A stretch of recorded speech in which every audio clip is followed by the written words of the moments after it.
How was she? The Enterprise, I mean. Ah, Sid.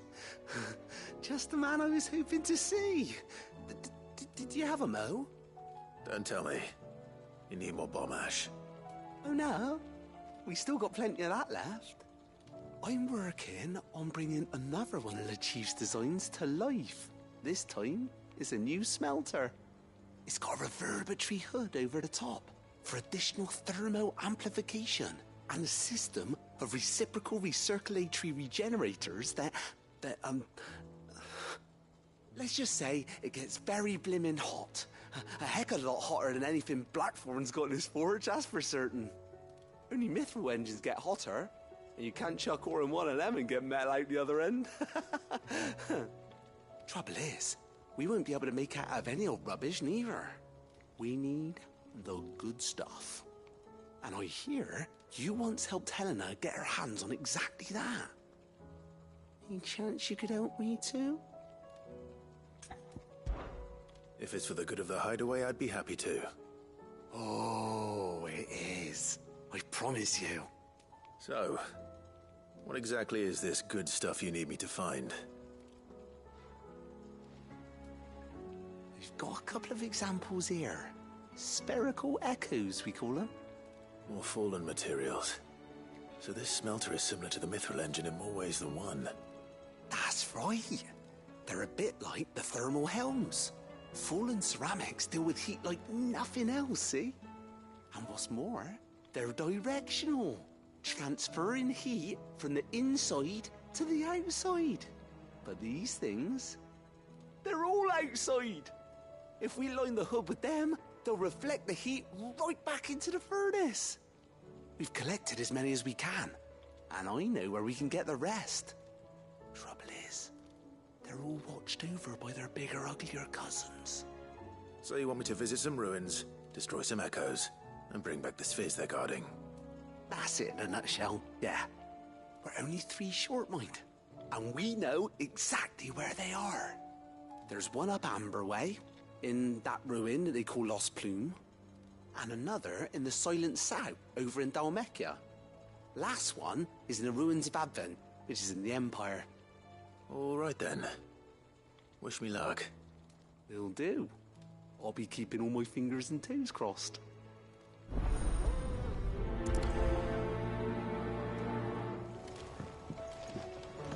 With Canva in the hands of Akashic, we need to find another port. Miss, can we read Miss Editor's story for our lesson today? Canva lost.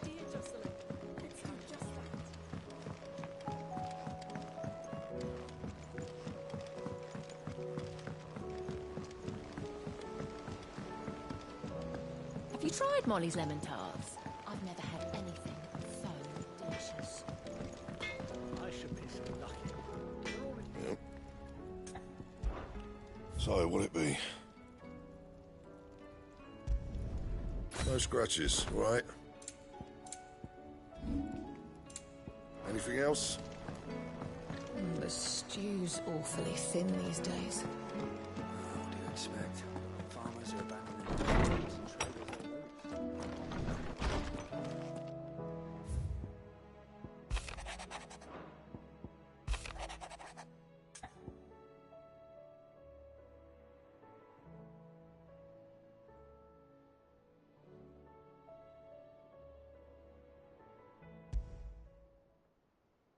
There's no way of knowing if Doris will confide in me, but I can speak to her at least.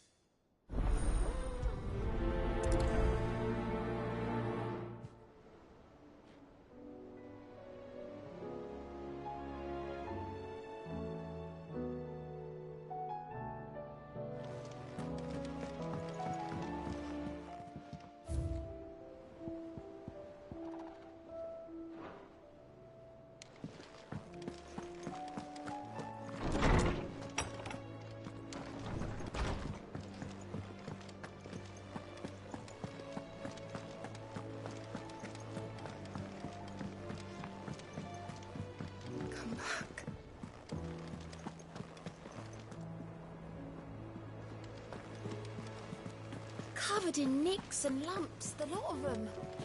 It's a wonder they can still walk.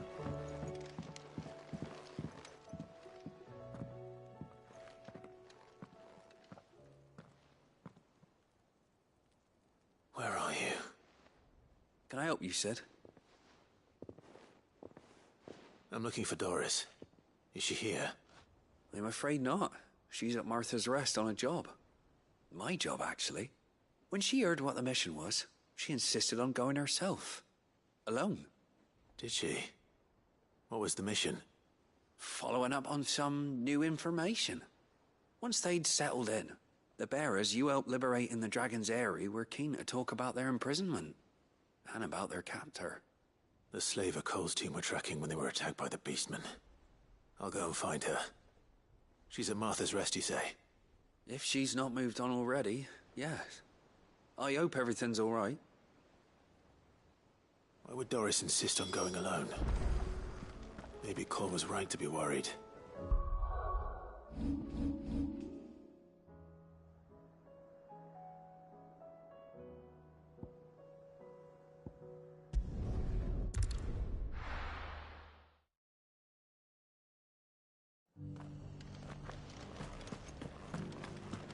Doris should be somewhere nearby.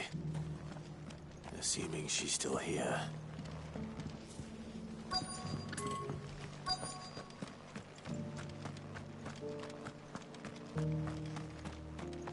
It doesn't still hurt, does it? It's been a pleasure, Doris. Just like old times. I'll give your offer some thought, my lady. How goes the investigation? Sid, what brings you to Martha's Rest? You. I heard you were out here on your own, tracking our slaver. I trust you're being careful. Of course. And it had to be me. The bearers from the Dragon's Eyrie confirmed a long-held suspicion of mine that the slaver we've been tracking is an old acquaintance. She's no fool. If we'd come in force, she would have spotted us straight away, and then vanished without a trace. That was her just now, wasn't it?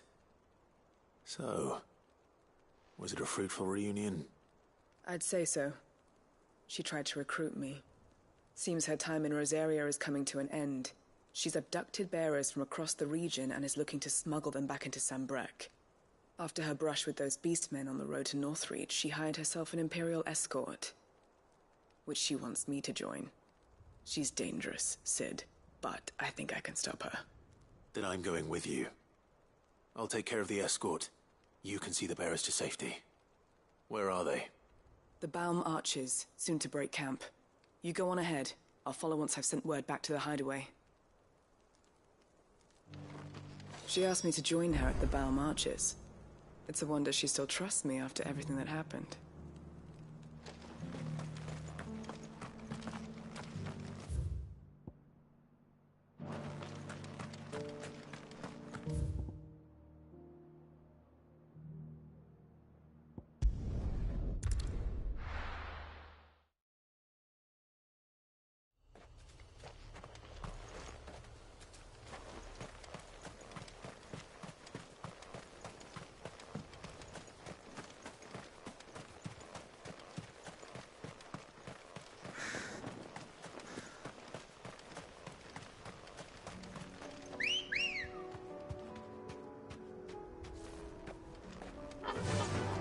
Faster!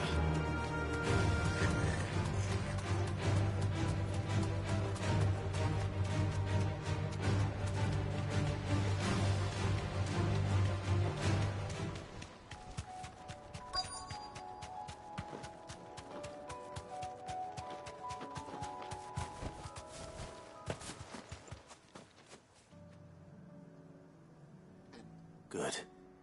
They haven't broken camp yet. How did Doris come to know a slaver, I wonder?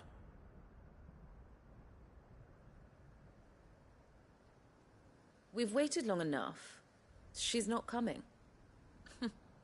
Ready the bearers. We're leaving. Back to civilization, is it, Mom? With all haste, lest any of you lackwits start talking like these feckless bumpkins. I presume your men are ready. We've suffered too many delays as it is. Any more, and I'll be docking your pay. Yes, Mom. Oh, but before you go, it appears we have company. Kill him. You're welcome to try.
So much for your escort. You'll forgive me for not avenging my men. I'm not the swordswoman I used to be. I surrender. Do with me as you wish, Sid the Outlaw. Sid! Ah, Doris. I take it you're not here to rescue me from our brooding renegade? You know, I always wondered where you'd vanished to. But casting your lot with this criminal of all people... Better fighting for a cause than killing for coin. I'm sorry, Sid. I should have told you sooner. This woman, my former master, once trained bearer children to be weapons in service of the highest bidder. She raised me like a daughter. And I did terrible things to earn her favor. It wasn't all terrible, surely. We had our fun, too. You were always so eager to learn, and had such clever hands. All my other children took either to the blade or to the books. Always either or. But you proved yourself a master of both. That's why I kept you for my own. How about it, my little dagger? Care to swear that blade to me again? I never swore my blade to you, nor will I ever. I fight for a higher cause, to liberate the bearers of this world. Farewell, Master. Thank you for making me the weapon I am. You always were a righteous child. Perhaps that's the reason I loved you so.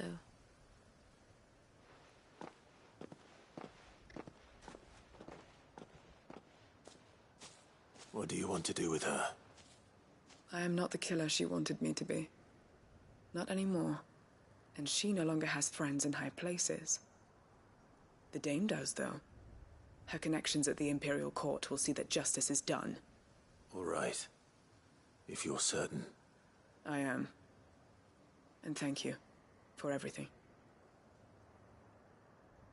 Now, I better let these bearers know that they're safe.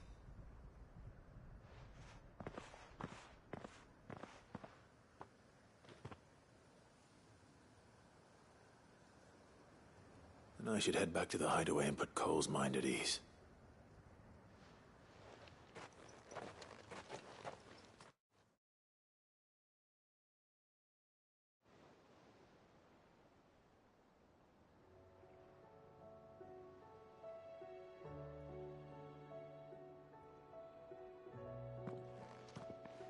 Welcome back, Sid.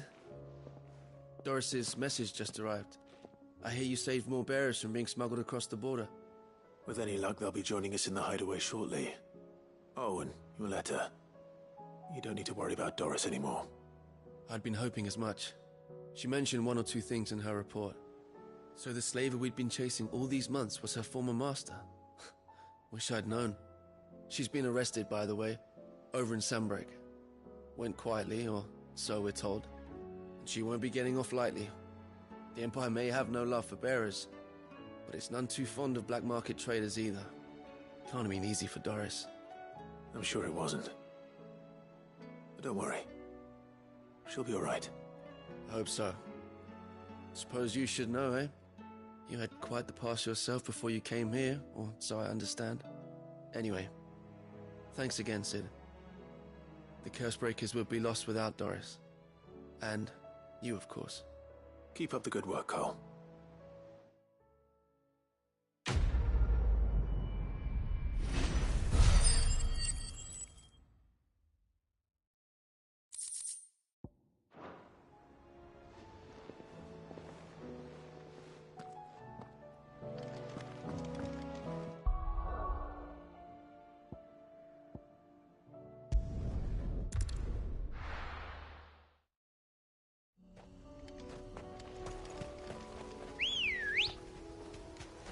Ready, go?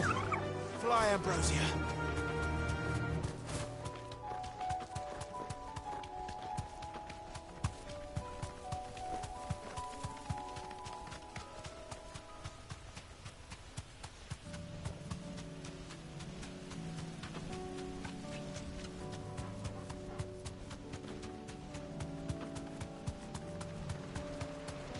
Damn it. The whole village has turned.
I'll need to deal with these ones first.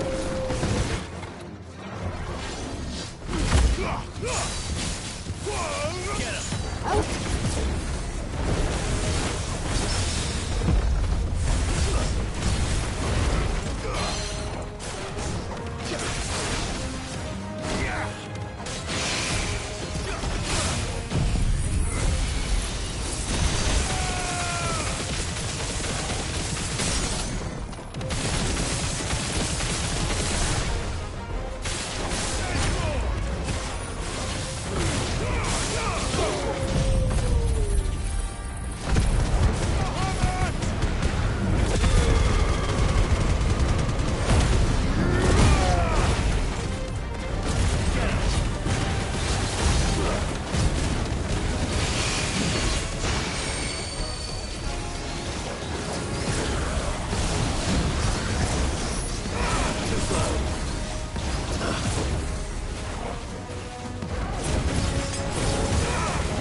This is it. Right then. Just two more to find.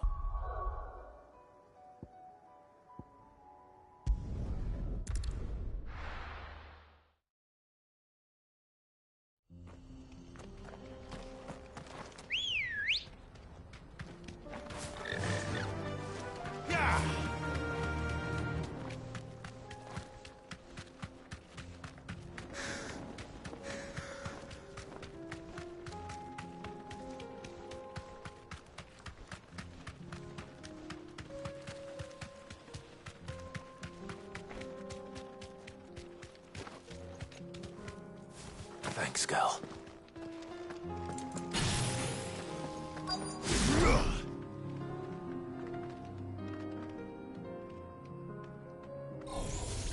Enough of you, are there?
Two down, one to go.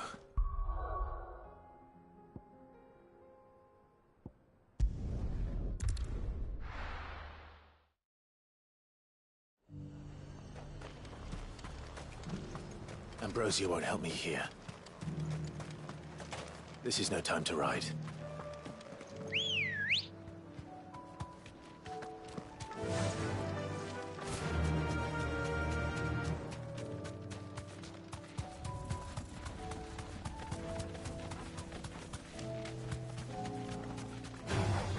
Time to fight. Straight home now.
That's all of them.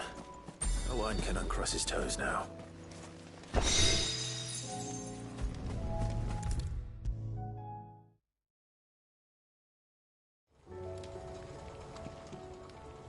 Ah, Sid. Wasn't expecting you back so soon. So, is it good news or bad? Good, thankfully. Here. That's brilliant! Thanks a blimmin' million! I'll fit 'em to the smelter right away!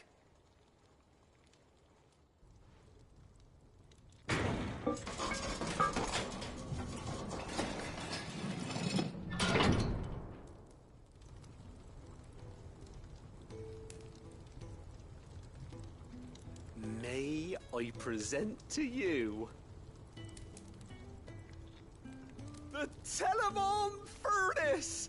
Ain't bad, is she? She's a beauty. You saved my bacon again, Sid, and I ain't about to let your good deed go unrewarded. It's fine, really.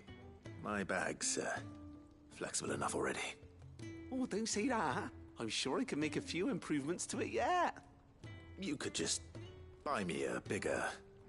How about that clasp? Looks a bit stiff. Reckon you could loosen it up and make some more room? And I reckon I know how. With a new alloy we've been working on. The Telemon Furnace was just what we needed to perfect it. It's a metal, see? So it's lovely and strong, but it's also, well, stretchy, if you can believe it. Stretchy metal. Well, if you insist. That is the spirit. You'll love it, I promise.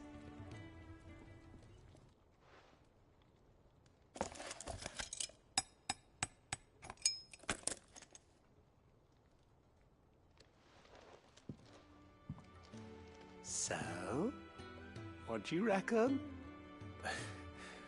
It's actually quite ingenious. Thank you, Owain. Shh, don't mention it.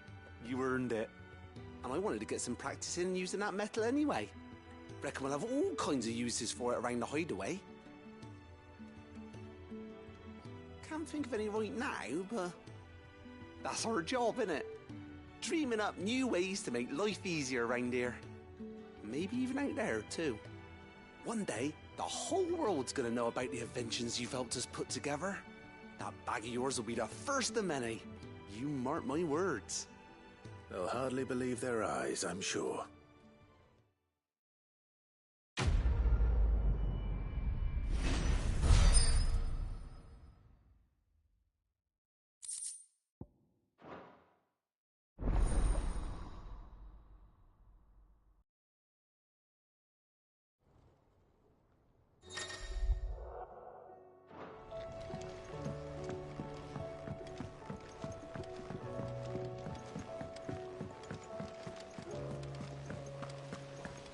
Miss, can we read Miss Editor's story for our lesson Canva today? lost. What a wonderful idea. It can't be true. Let's do just that.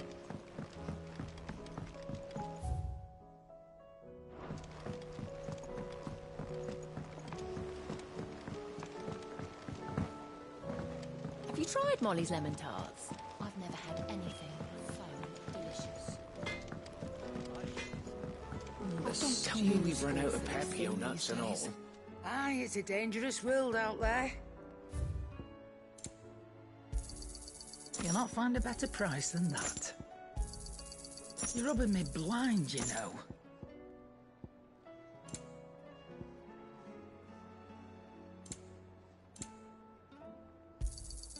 It'd better all be here. Is that all?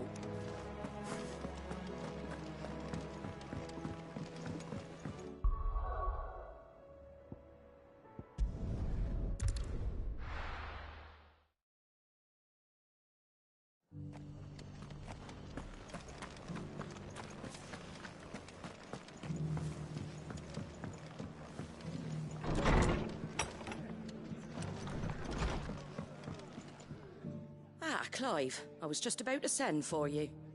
I'd like you to take something to Sir Wade up in Eastpool. Seeds for planting. Thought it was about time they started growing their own food. I'll keep providing them with whatever they need in the meantime, of course. But if Eastpool's going to survive, it's got to be able to fend for itself. As have those poor bearers. They've lived their whole lives in servitude, but now they're their own masters. Small wonder they ain't got the foggiest how to provide for themselves. So it's up to us to teach them.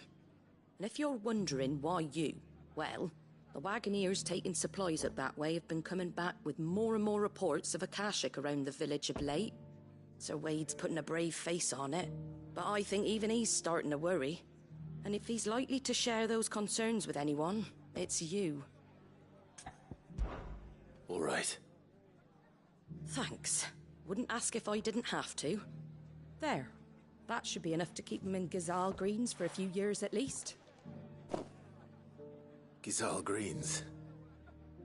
Not the most mouth-watering crop, I'll admit. But they're hardy, they grow fast, and they fill a hole. Better that than something that'll wither away at first frost. And chocobos love 'em too, which is no small thing. When I say all of us need to pull together to get Eastpool back on its feet, I mean all of us. They ain't exactly succulent, but cook 'em right and they're just about bearable. I'll take your word for it. Anyway, Sir Wade'll know what to do with them. And if he don't, well, I'll go up there and show him myself. I'm sure you will.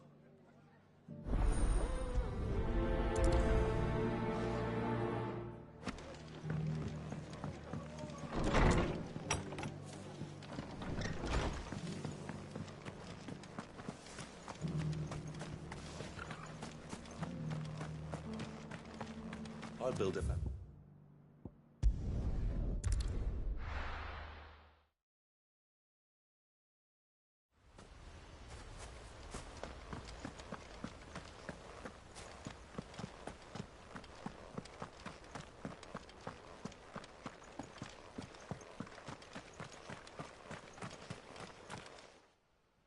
Ah, Lord Rossfield. What brings you to Eastpool? A delivery from Martha.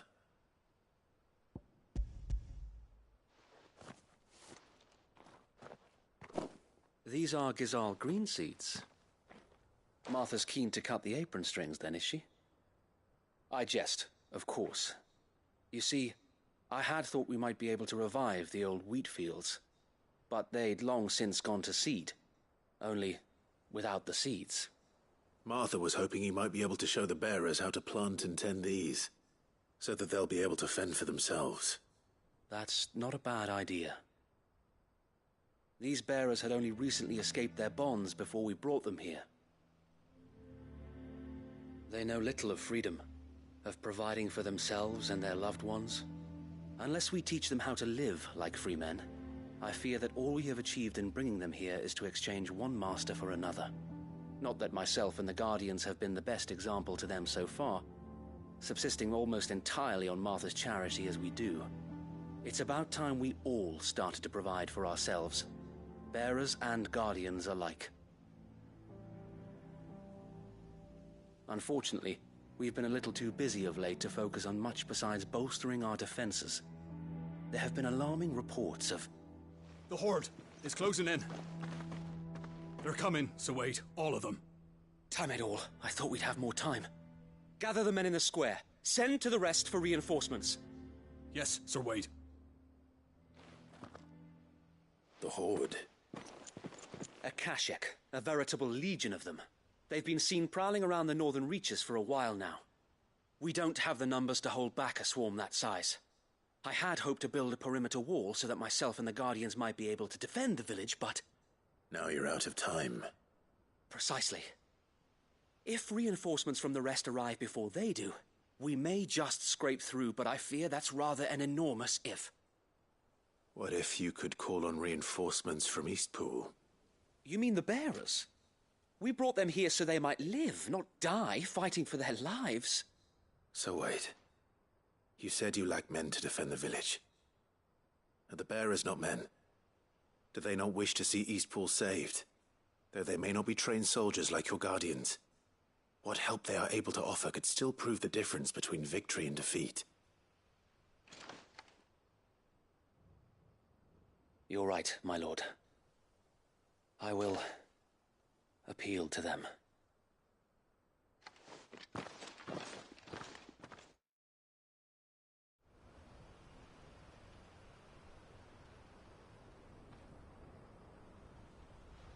My friends, I humbly beg your aid. We Guardians are few and our enemies many. But I swear we can defeat them with you at our side. You would send us to the slaughter, to serve as bait for those fiends so that you and your men might be spared. And to think we trusted you. Say what you will, a home is not worth dying for. But it is worth fighting for. Sir Wade fights to give you lot a chance. Just like I do. Just like Sid does. We all wanted to give you a home where you could be free. And you got one, didn't you? This place, Eastpool. This is your village. Your home. And if you don't fight to protect what's yours, you'll lose it. You know I'm right. This world wants to take everything from you. Everything.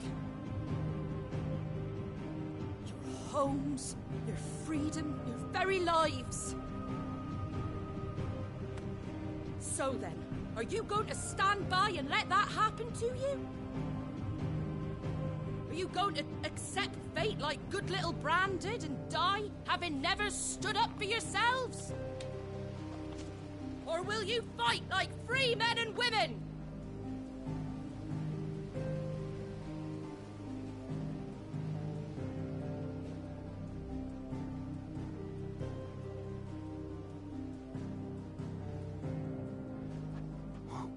What are you doing? All right. Give me a sword. I never dreamt I'd have a home of my own. And now that I have, I don't want to lose it. I will protect what's mine, or die trying. We all will. Free men and women, fighting together.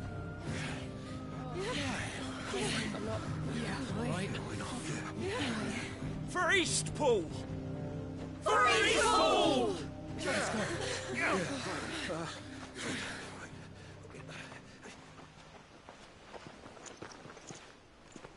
Thank you, Martha. Don't mention it. Just promise me one thing. That you'll show them how freeborn fight. Gladly.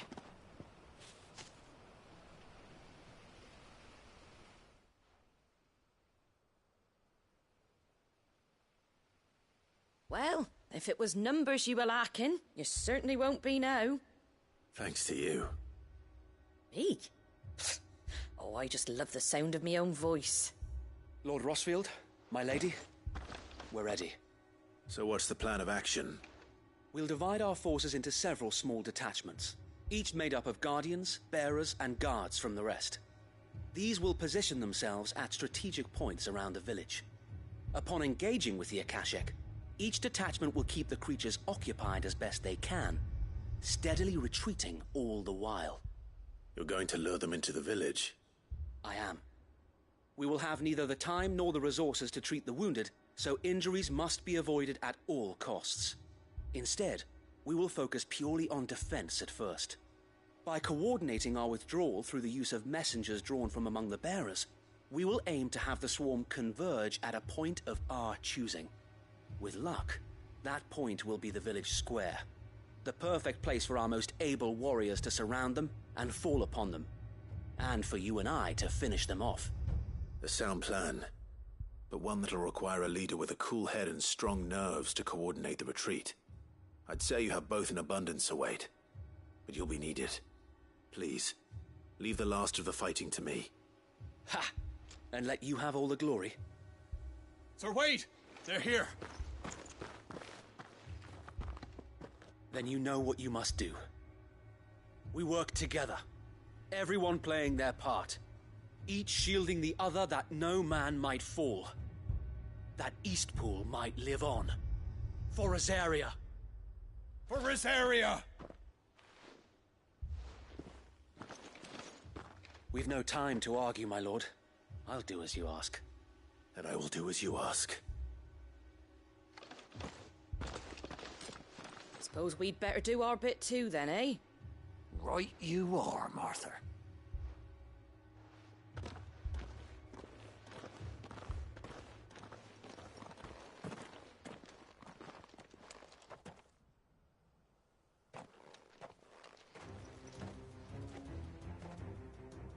The calm before the storm.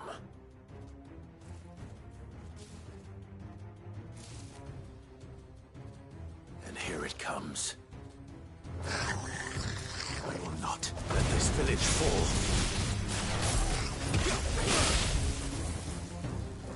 Arise!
Finished.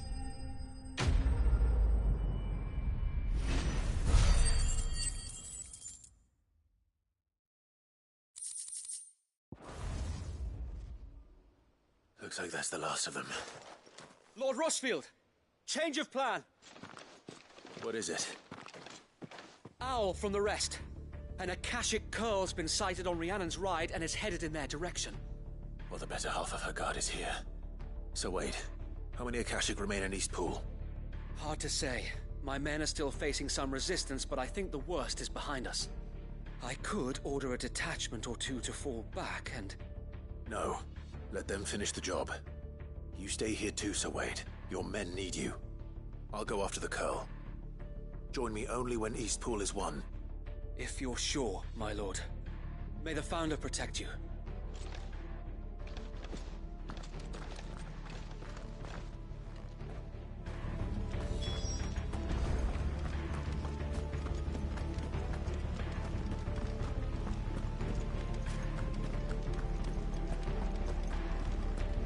next one's mine. I might...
There it is.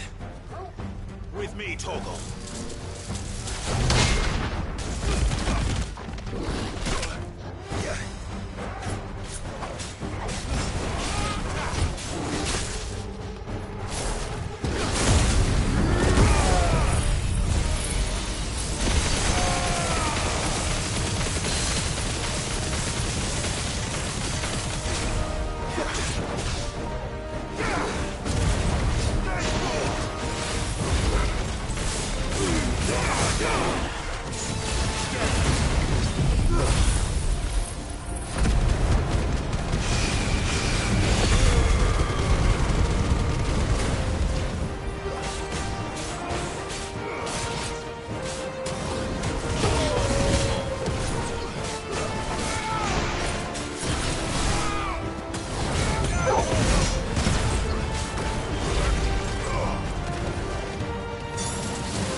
All right.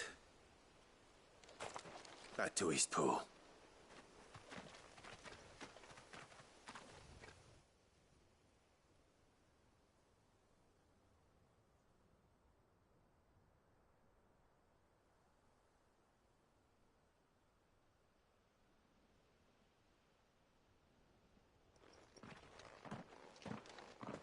Lord Rossfield, the Curl, is it?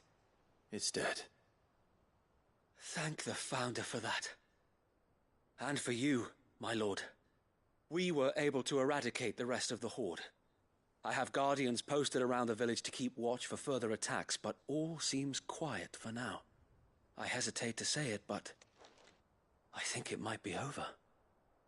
I think it might.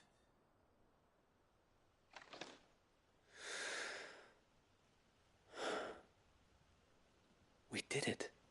We saved Eastpool. Thank you, my friends. Thank you. No, Sir Wade. It's us who should be thanking you. You brought us together. Showed us what it means to fight for what you hold dear. We never had nothing to call our own before. We didn't know what it meant to protect it, but now we do. We really do. Forgive us, Sir Wade. You and your people saved us, and still we doubted you. But there's no doubt in my mind anymore. We're free men now, so we have to start acting like it. We have to fight to protect what's ours, to protect Eastpool. And we shall. We all shall. Together. This is our home. And if anyone or anything tries to take it away, They'll have us to answer to. Come on then. Let's get to work. This village isn't gonna rebuild itself.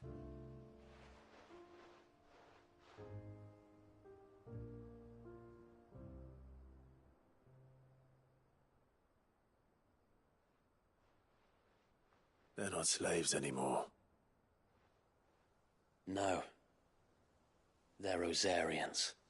Your father took pity on the bearer's plight, and I believe if he were still with us today, this is what he would have wanted. I believe you might be right. I shall remain here, my lord, and do what I can to help rebuild the village. After all, this is my home now too. And I could hardly call myself an East Poolian if I didn't pull my weight. I think you'll find it's East Pudlian, Sir Wade. But you should be proud all the same. I'll have to pull my weight too. Can't have the rest getting outclassed. Speaking of which, I ought to be getting back. Can we continue to count on your support, Martha? Of course, and I'll be counting on yours too. Us Rosarians have got to stick together, haven't we? Indeed we have. And Clive, come by the Golden Stables when you get the chance. I ain't paid you for delivering them seeds yet. All right. I will.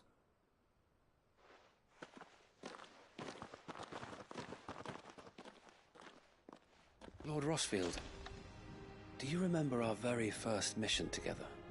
Clearing the goblins from the Stillwind marshes? How could I forget?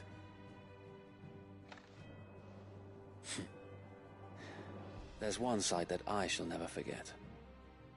You, facing off against that giant Morble. Not a trace of fear on your face. Since that day, there have been more than a few times when I felt like giving up. When the odds seemed so stacked in the enemy's favor, I thought I may as well just lay down my sword and surrender. But every time, I would think back to the look in your eyes that day and remember what it means to be a shield. Know that whatever trials Eastpool may face, I shall never lose courage. Thanks to you. So Wade, you have always been a true shield. I know that Eastpool, and indeed all of Rosaria, will be safe in your hands. Thank you, my lord. I know the rest of the world will be safe in yours. I'll do my best.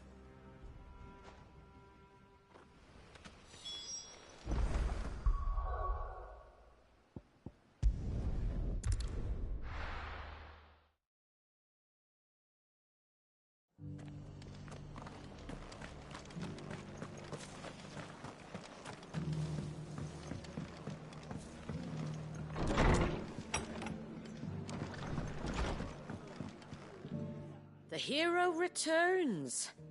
It's lucky you came by when you did, eh? Not only did my seeds get delivered, but you went and saved Eastpool and all. I just did what I could. And it's only right that you get rewarded for it. Take it before I change my mind. Thank you, Martha.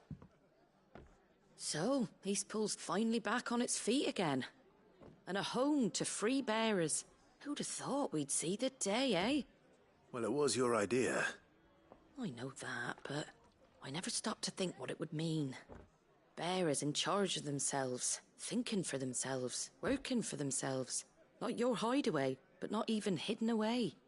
Though I suppose the rest ain't much different nowadays. You know, bearers living free like that reminds me of when I first met Sid. Loath as I am to recall that particular day. I take it you didn't always see eye to eye. What happened? Well, if you really want to know, I started doing what I do long before I met Sid. In fact, that's how I met him.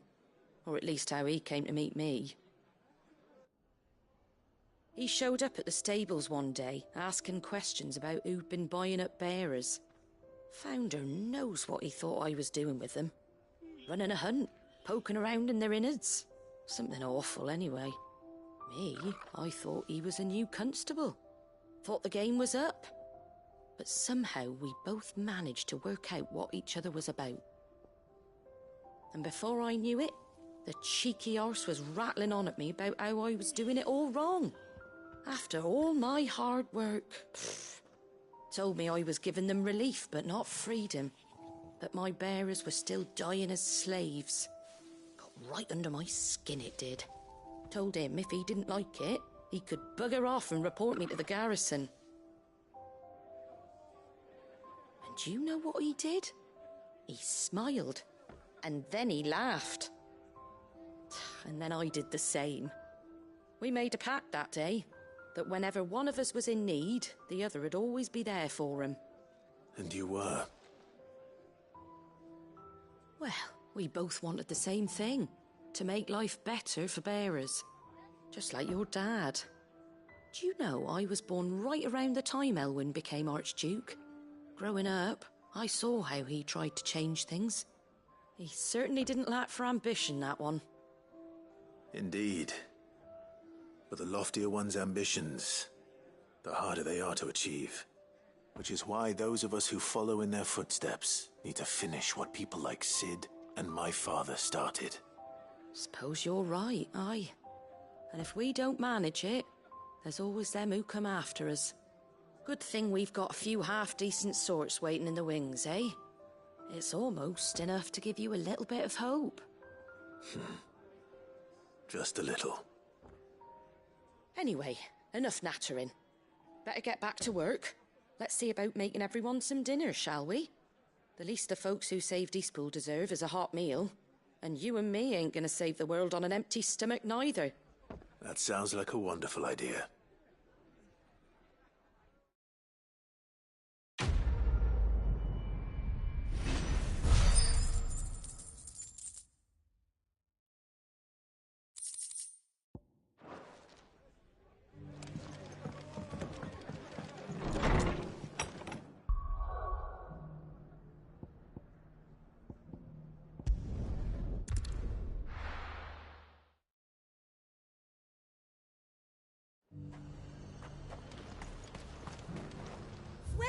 Welcome.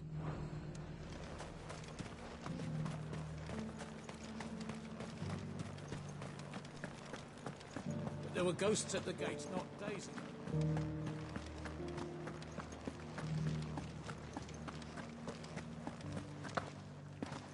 Those things I said before. About... So many were injured. Oh, Clive. What am I to do? My wards and I may soon be without a home. What's happened? The High Cardinal has descended from his lofty throne and taken up residence here in Northreach. The High Cardinal? Leader of the Council of Elders, second only to his Radiance at the head of the Imperial government. Not that any of those things still exist. Now he goes by his noble title, the Duke of Oriflamme. And what does he want with Northreach? He wants to transform it into a military stronghold, a foundation upon which to build a new Sambrec.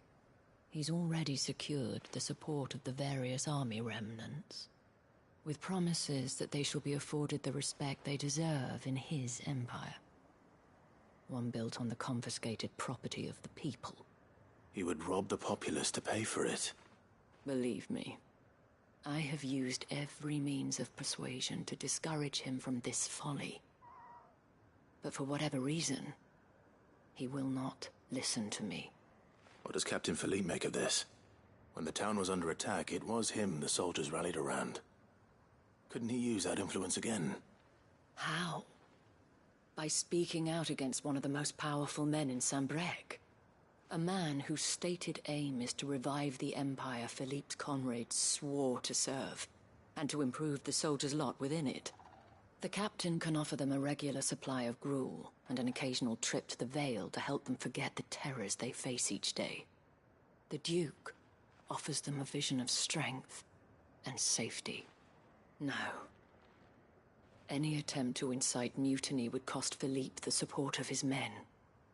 If it did not cost him his life.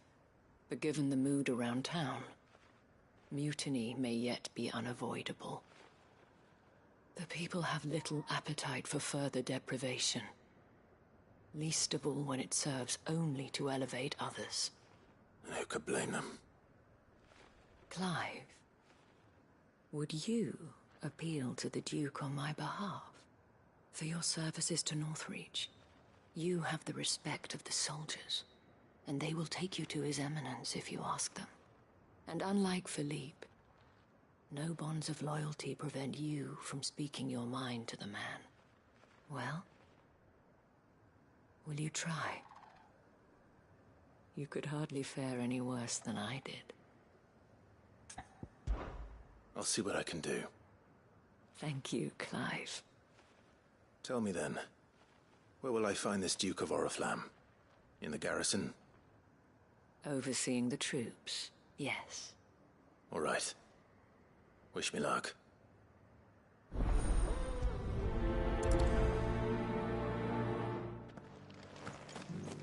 I may have met this Duke before, at the Remembrance Ceremony. Let's hope I didn't make a strong impression.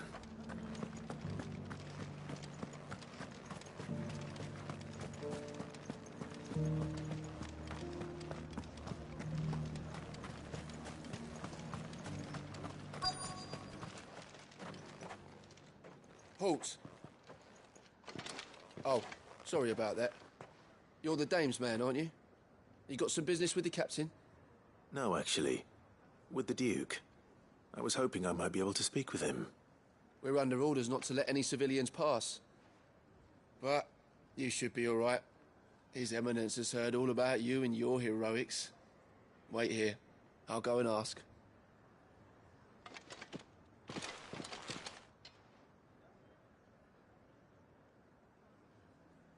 So, you are the sellsword who lent his aid to the garrison. The Empire owes you a debt, and I shall see it repaid. But tell me, is it wealth that you seek, or favor? Neither, Your Eminence. I thought only to inquire about your plan to turn Northreach into a stronghold. Ah, I see. You are worried the expanded garrison will render your services redundant. Yet you needn't be. A proud fighting man like yourself shall always have a place here. Pride of place, in fact. For too long has the contribution of the noble soldier been under-reckoned. But no more. For it is they who shall see the Holy Empire rebuilt, beginning right here in Northreach. Why here, Your Eminence? The town has been fortunate enough to escape largely unscathed from the recent troubles. Her defenses are sound, and her garrison well prepared. Which is more than can be said for Oriflamme or Twinside. The Empire wants for a capital, and I believe Northreach to be the perfect place. With Caer Norvent as her citadel. Once we have seen to the refortification of both the town and the castle, we need only build a wall around both to create a city that would be the envy of the twins. Plans are already underway for the construction. Soon enough, these thralls shall learn that they are no match for the might of Sanbreque. I fear you underestimate how dangerous these creatures are, Your Eminence. Should they return in force, you will need all the people of Northreach to come together in defense of the town. Something they may be loath to do if they've been deprived of their worldly goods. The people will do as their leaders command. If Sanbreque is to be rebuilt, she will require a functioning government. One whose authority is beyond question. That is why this levy is necessary. So that any man who wishes to join the army might do so and be fed, outfitted, and paid as befits a defender of the Empire. And yet there are those who persist in peddling the treasonous lie that I seek to steal from the people and drive them from their homes. I suspect they're afraid of losing what little they have left. Precisely. common folk have little and less, and you mean to deprive them of even that. You would sow the seeds of your new empire in your own salted earth. Sabine, we have discussed this. Yes, and I told you then how putting the empire before her citizens would lead only to revolt. Without an empire, there are no citizens. And in yours, there will be only beggars. Is that what Griga wills for her people? Do not take her name in vain, Sabine. I'll come back later. A citizens' revolt. I wonder what the people really think of the Duke's plan. It wouldn't hurt to ask them, I suppose. Let's begin with those on the other side of the wall. As long as you remain, the Veil will see to your needs.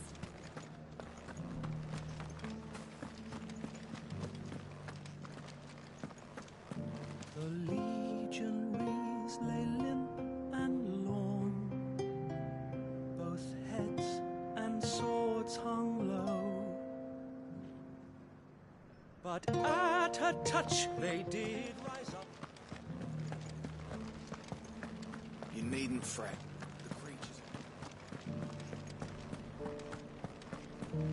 There were ghosts at the gates not days ago. All right there. What is it you're after, sir? Just your opinion, actually. I wondered what you thought of the Duke of Oriflamme. Oh, him. Not much. None of us traders do. It's thanks to nobles like him that we had to set up shop this side of the wall in the first place. Couldn't have the rabble getting any closer to the holy capital, could they? And now he's trying to drive us out completely, threatening to take everything we got from us if we don't clear off. If the dame said she wanted him run out of town, I'd be straight through that checkpoint, tar bucket in hand.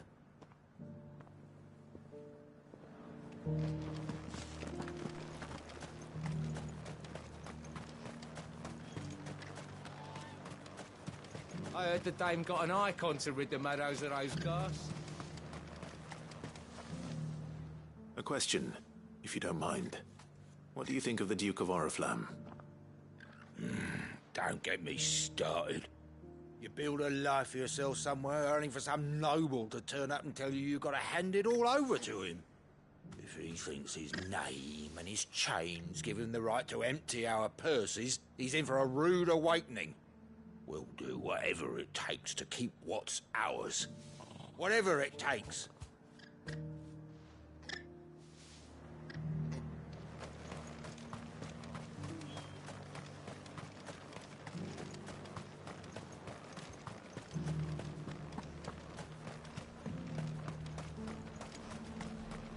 Why, your stall is... I've been hearing a lot of talk about a certain Duke. Nothing good, I'll wager. Going around acting like he owns the place. And with hardly a word to the dame. This is her town, not his. I take it you'd rather she was in charge. As far as I'm concerned, she still is. Just need his eminence to sod off back to Oriflamme. Well, the people seem united enough. What about the soldiers?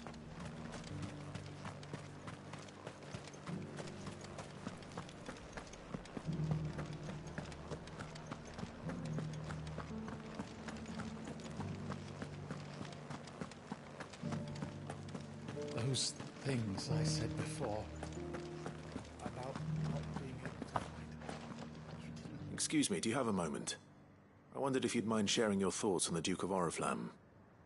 Well, he's made a lot of enemies coming in the way he did. But I mean, look around us. You can see the state the realm's in. The traders might not like having the screws put on them, but if they volunteered a few more of their hard-earned gil before things got bad, maybe they wouldn't have to. I think the Duke's got a point when he says rebuilding the Empire's the best way of making sure we're all protected. And if that means people who don't know one end of a sword from another have to make way for those who do, well, that's just how it goes.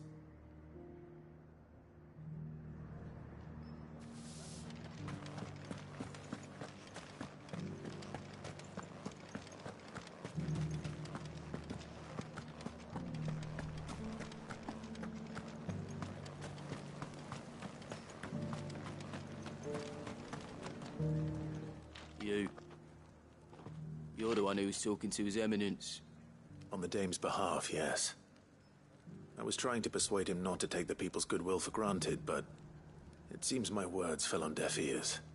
What do you think of his plans? I'm a soldier, mate. He tells me what to do, not the other way round. Listen, I've got nothing but respect for the Dame, but I've got a family to look after.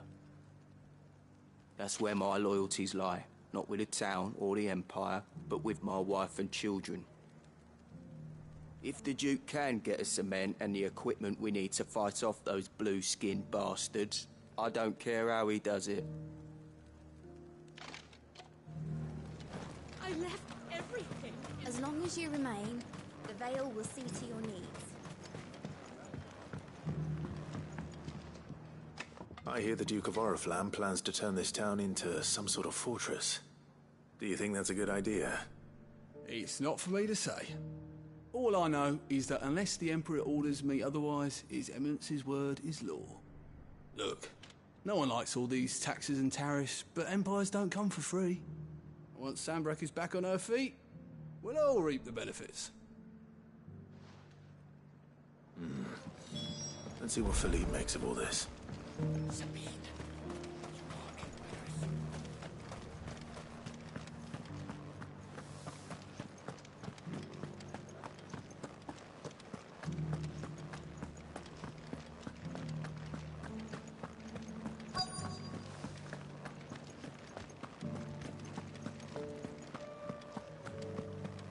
I needed that. Captain, do you have a moment? For you? Certainly. Clive, wasn't it? Thank you for last time. How can I help you? I wanted to ask you about the Duke of Oriflamme. Do you intend to go along with his plan? But to tell you the truth, I'm in two minds. It's my sworn duty as a captain of the Imperial Army to obey his orders. But I can't say I agree with him. Philippe, I remember you saying that you became a soldier to protect the people you loved. The Dame included. That's right, I did. Well, she doesn't agree with the Duke's orders either. She thinks they could tear Northreach apart.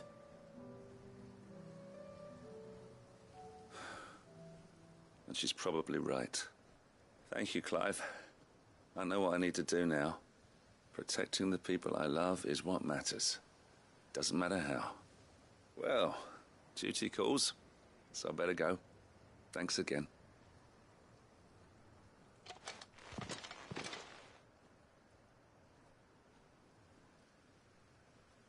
It seems Philippe wants to do the right thing at least.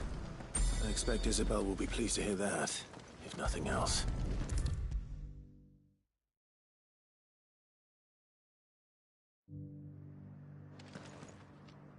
Ah, Clive.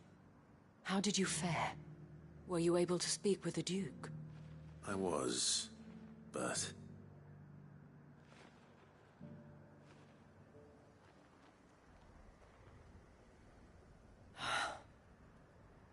So Northreach is to be a fortress after all. Well, it will certainly help to hold back the thralls. There's no denying that. Though I doubt it will come as much consolation to the townspeople whose worldly goods are confiscated to pay for it. They deserve to be heard, Clive. To have a say in this new empire the Duke means to build. Sadly, His Eminence values their obedience more than their opinions, and hopes to reassert the authority of the state. I fear he sees the people as mere pawns on his chessboard to be sacrificed for the greater good. Needless to say, they themselves are of a different opinion, and would rather their destinies were in your hands. The soldiers, meanwhile, are content to follow their orders. And not just because of the Duke's rank, but because of his vision. I thought as much. Had I sworn to protect Sanbreque, I dare say I too would want nothing more than to see it rise from the ashes. Thank you for trying. But the battle is lost. I don't know about that. What happened to your uniform? I handed it in, along with my resignation. Told the lads I wished them well, but that I owe it to those I love to call it a day.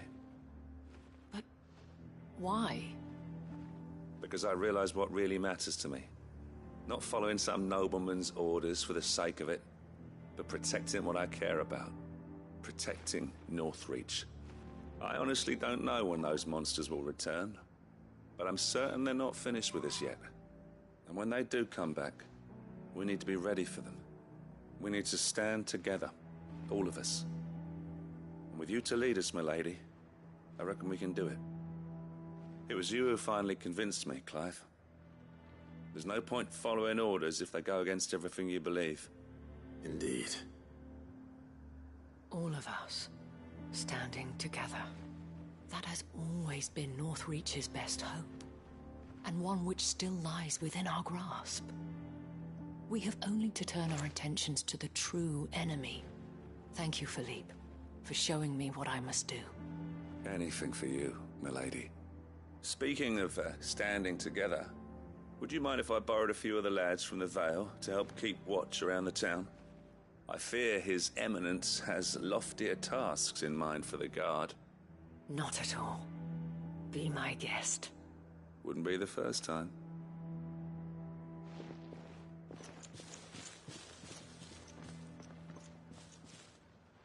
There may be hope for Northreach yet. Especially with men like you and Philippe to champion our cause. I, for my part, shall continue to work upon the Duke, in the stubborn belief that I might still tempt him into joining hands. But I suspect I shall have to call upon your aid again. Until then, Clive. Until then.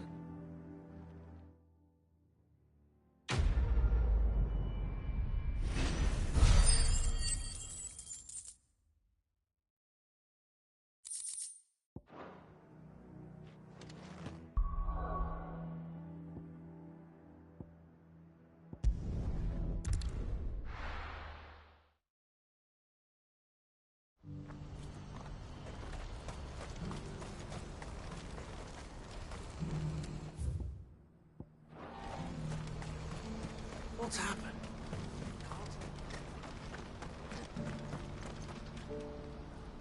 Ah, Clive.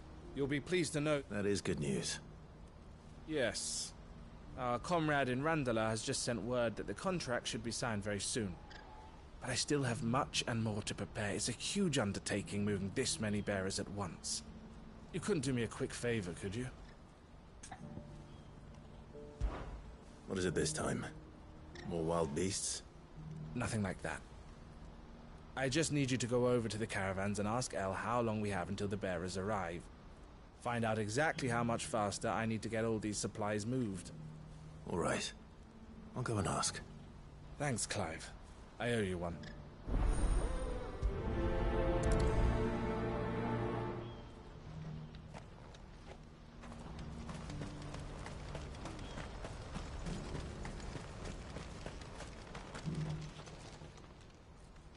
Don't blame yourself, El. This is their fault, not yours. I know, but... No buts about it, all right?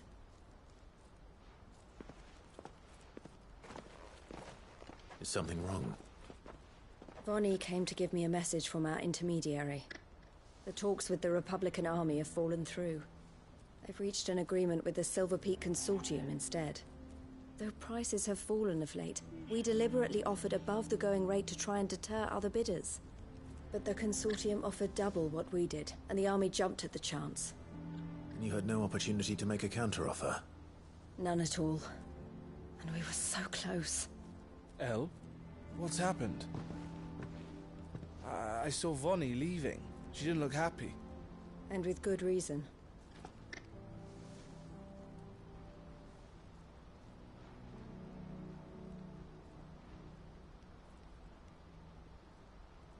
But I thought we were the only ones the Fists were speaking to about the bearers.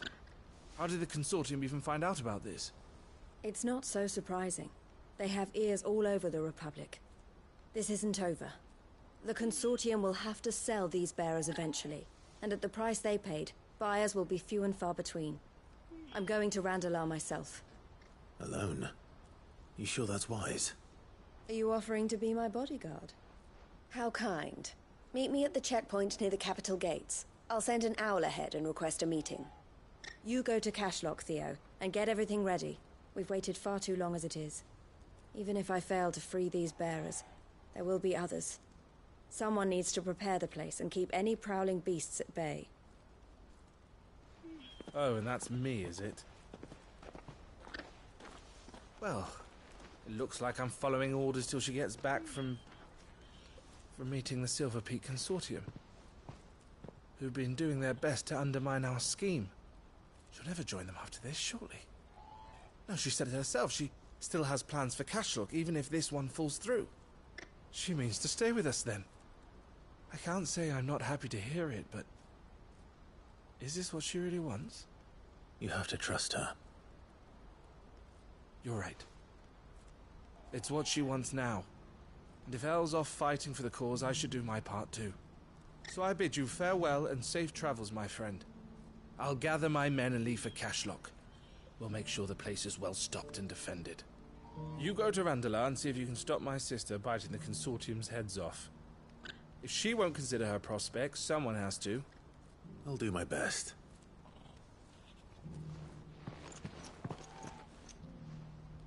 All right. To Randalar, then. I'd better not keep Eloise waiting.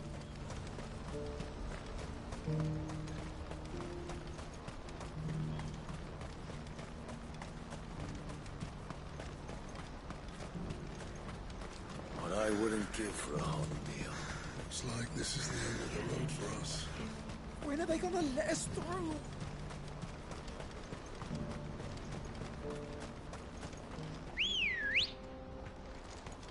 Good girl. Run like the wind.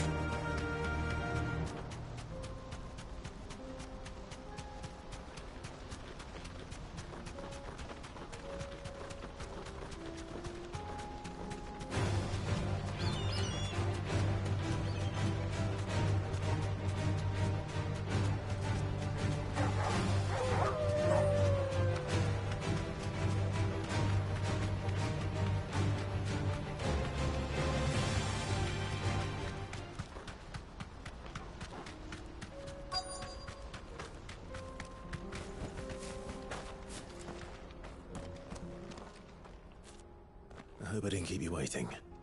Did you arrange to speak with the Consortium?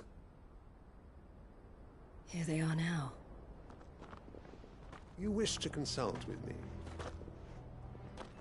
I did. It's about the bearers you recently purchased from the Fist. We had all but finished making arrangements to buy them ourselves, and then you stepped into the fray. You misunderstand. The Consortium had an interest in purchasing them from the very first. It was only our regard for you that kept us from bidding. But your hesitancy in accepting our offer to you suggested that the regard was not mutual. And so we resumed our business. I did not hesitate. I am simply not inclined to make such decisions without first giving them due consideration. But what is done is done. Come then. How much do you want for them? Alas, you are too late yet again. We rarely take on such unconventional merchandise without a purchaser in mind. The bearers belong to him now. Who is your buyer? A trader from across the water. A most demanding fellow, if it's any consolation. He insisted the bearers be fed, dressed, even given their own bunks for the voyage over. That's what you get when you deal with continental types. I wouldn't know. Oh yes, the culture on the continent is quite different to ours. They pay good money for bearers not fit for the knacker's yard, and treat them like kings. But as long as they pay... That does sound unusual. No matter then. If they've already left our shores, there's little that can be done. Allow me to withdraw my interest. And with it, my interest in joining your organization. My associates will be sorry to hear that.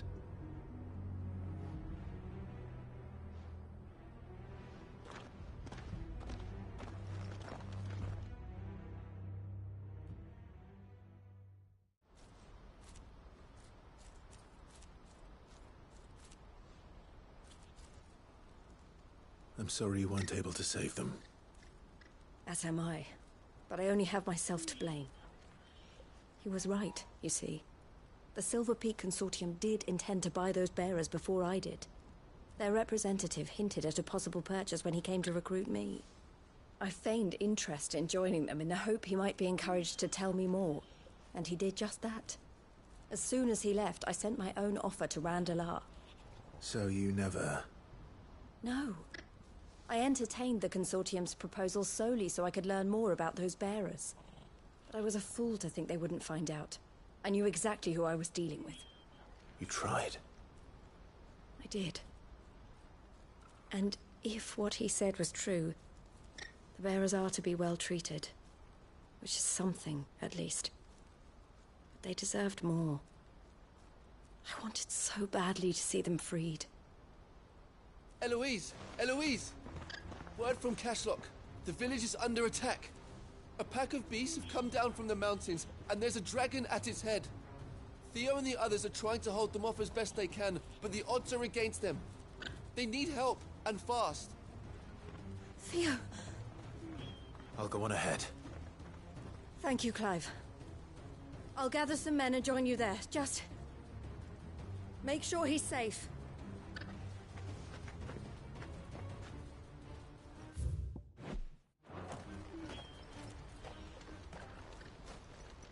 Hold on, Theo.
Where's Theodore? Upriver! He led the dragon that way to keep it from the village, but the whole area's flooded with ether. We just have to pray he makes it out in one piece. I can do better than that. Torgal, with me.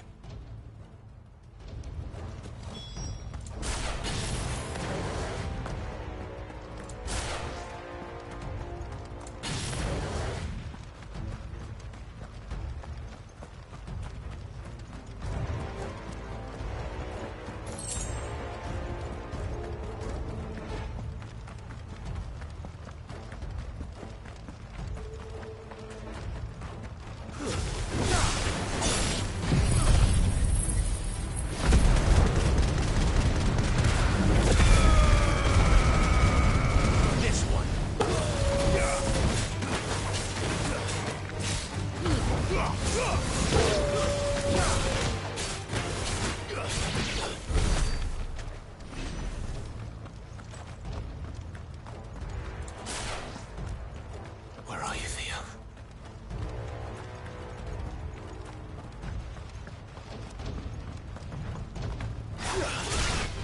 Time to fight.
can't waste any more time. I need to find Theodore before that dragon does.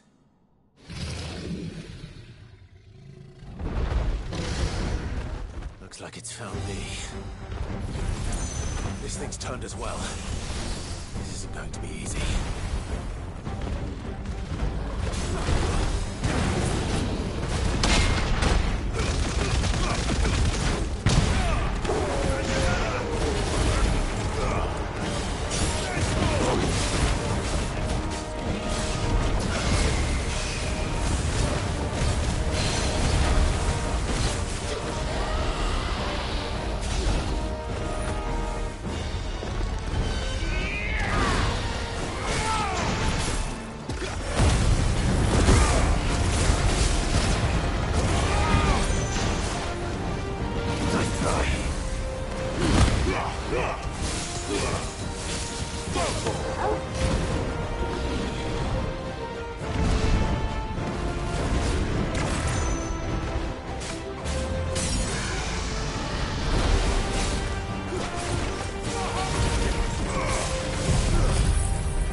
Theodore, you had me worried for...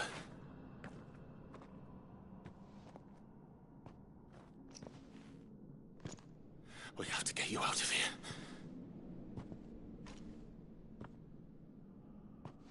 I think it might be a little too late for that.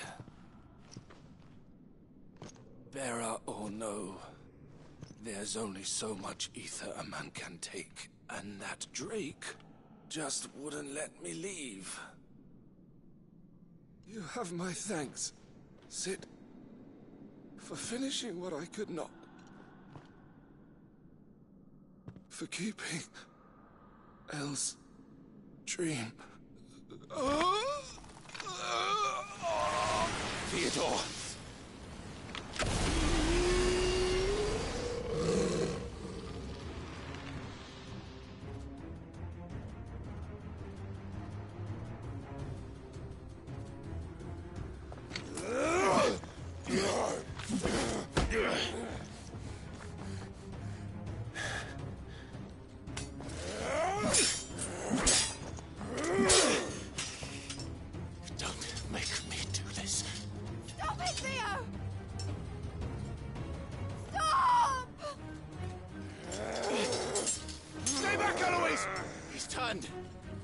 And so will you!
Thank you, Clive.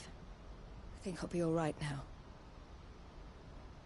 That was true bravery he showed.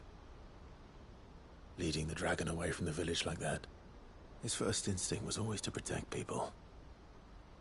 To put others' well-being before his own. And now he's gone. Because I sent him to that place, against his will. It wasn't against his will. He was ready to do whatever it took to show you he could stand on his own. So that you would finally be free to live your own life. To live my own life? He never could come to terms with the choice I made. What exactly happened? You once told me Theo was the first bearer you ever helped.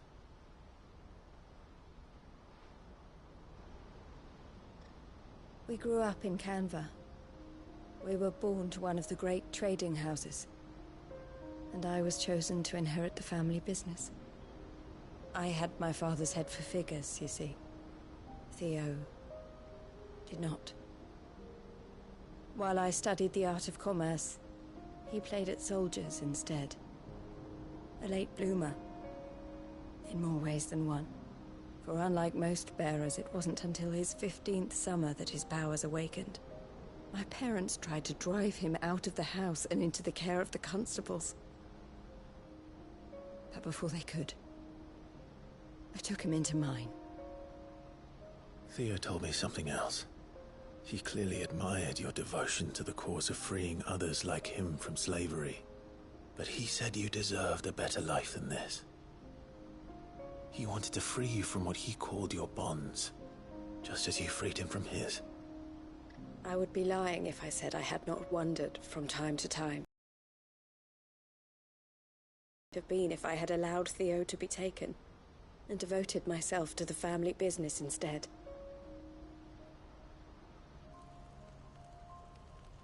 But I have never regretted the decision I made. Being with my brother meant more to me than tradition or reputation. I only had to look at him to remind myself of that night, and the choice I made, and the fact that I would make the same choice again in a heartbeat.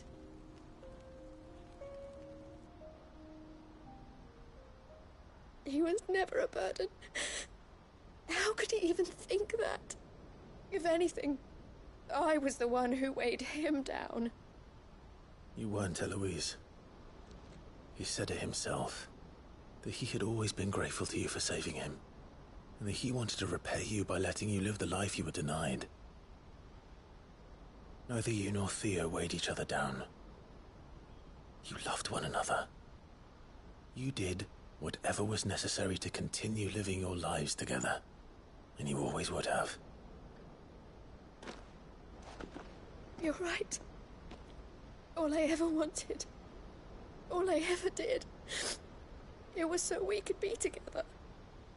Oh, Theo, why did you have to...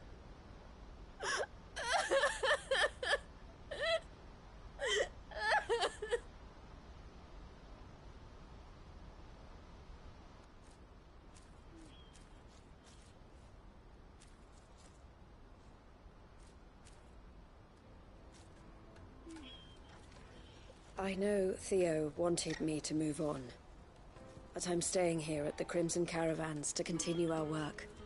We can make a difference here. We can help people, save them. I need nothing more from life than that.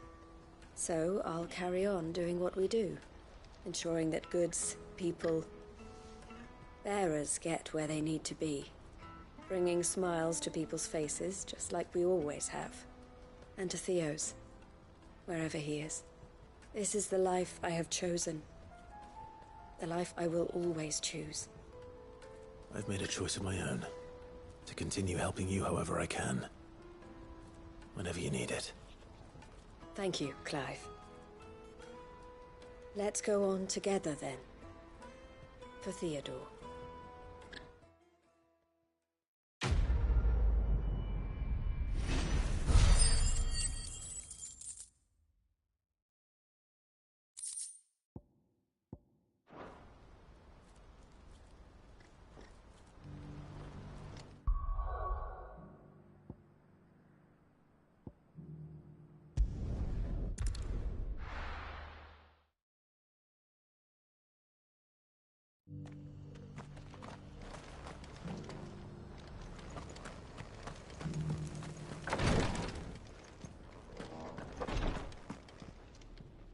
Lord Rosfield, is there aught the Undying might assist you with this day?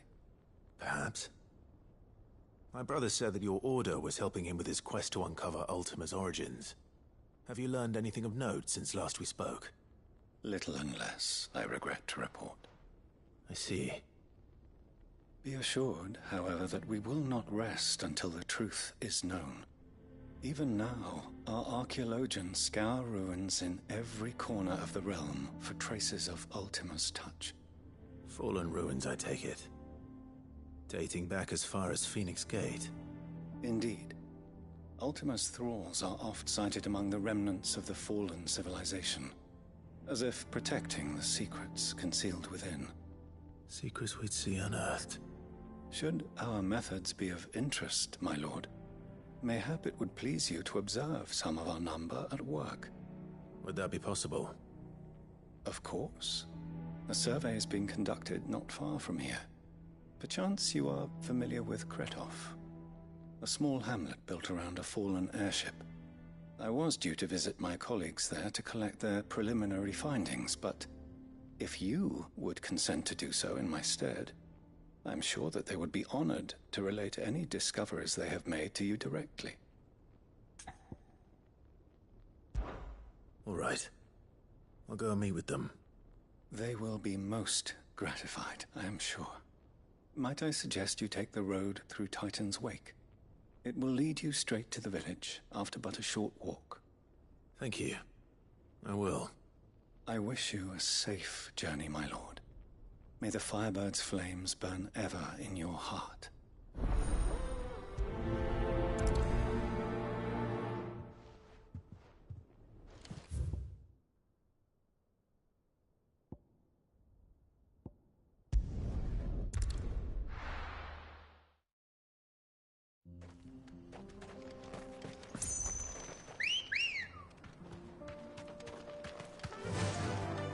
Faster!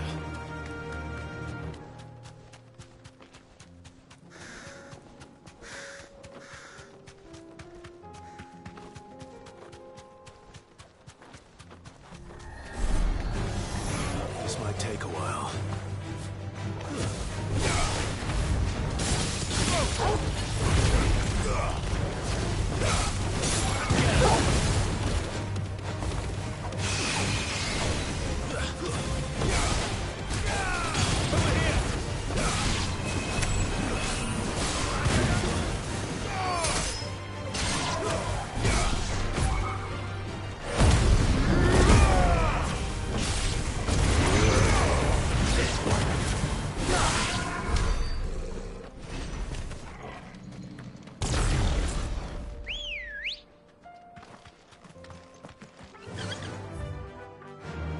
Fly, Ambrosia.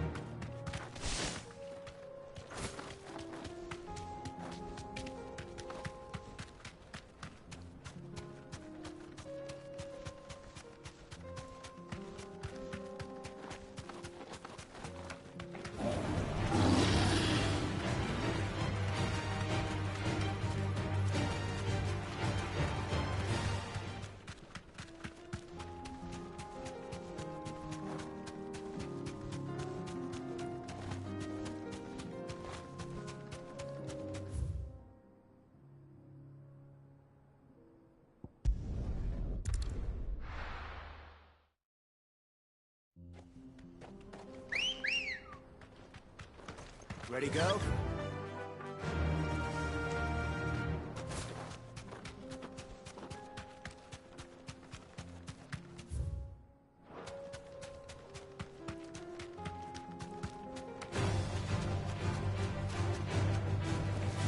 Thanks, Gal.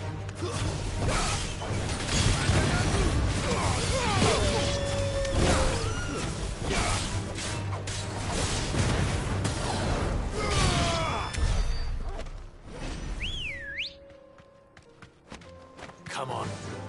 Fly, Ambrosia.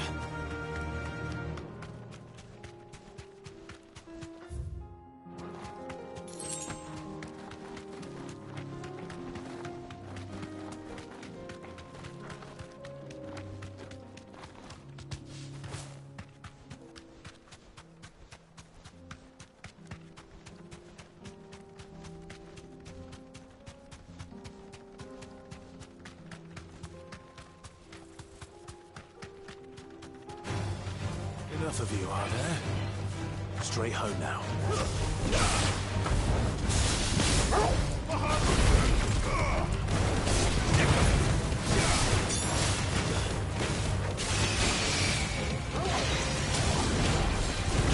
All yours,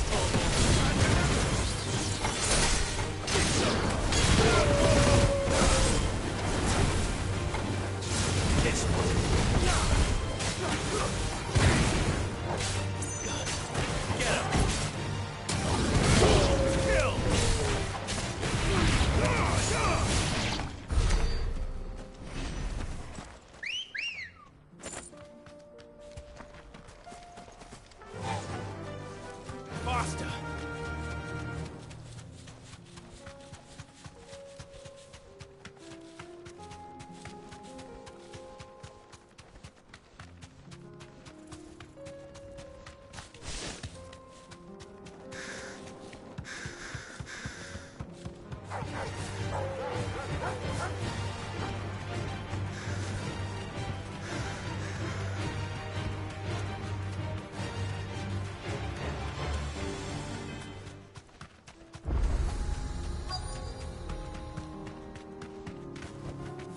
You deserve a rest.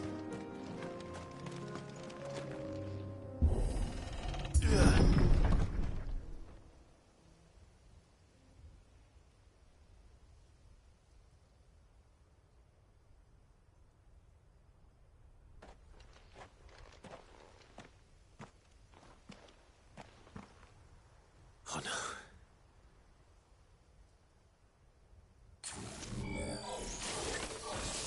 You'll pay for this.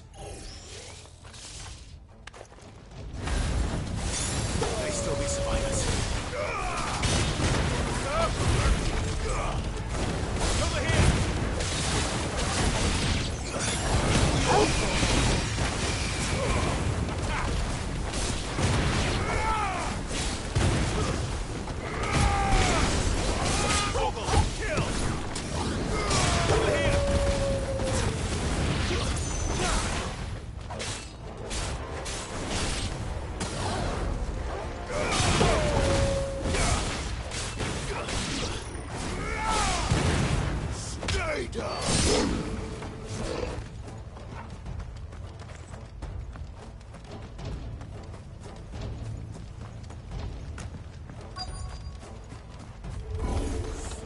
Whatever that thing is, say it's their leader.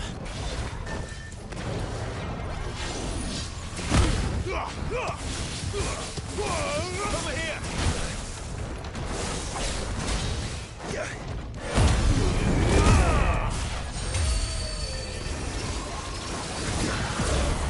Too slow.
Should have stayed in the past.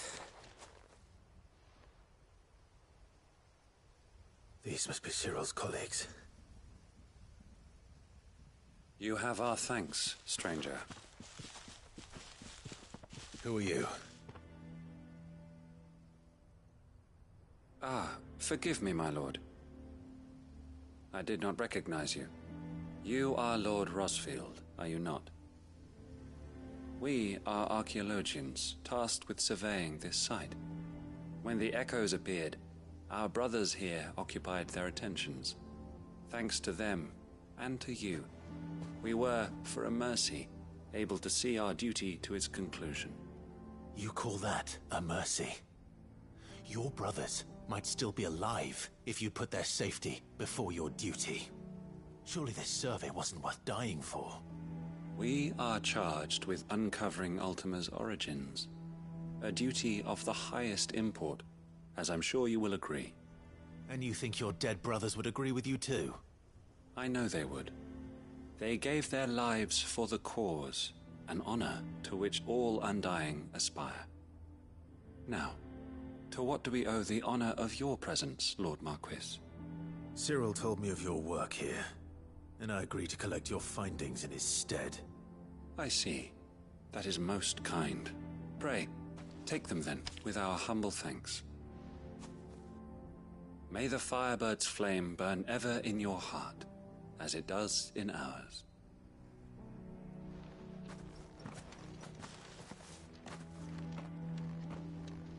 It's one thing to lay down your life for another, but for a survey...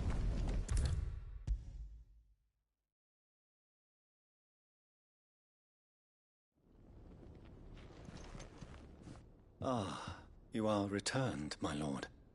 I collected your colleagues' preliminary findings. Here, take them.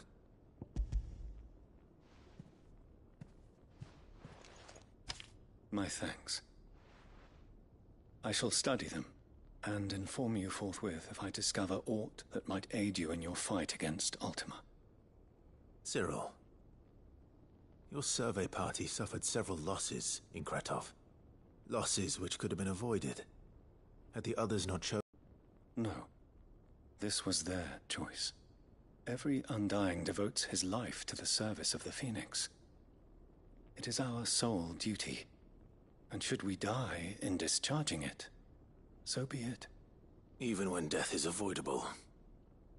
My lord, I fear that this is not a point over which it would be fruitful to argue. The Undying have served the Phoenix for countless generations, and your opinion of our methods, however earnest, is not like to change them. We live to serve the Phoenix. Our very order exists for that purpose, and that purpose alone. Cyril, I know that you and your brethren answer only to Joshua, but allow me to offer you a word of advice.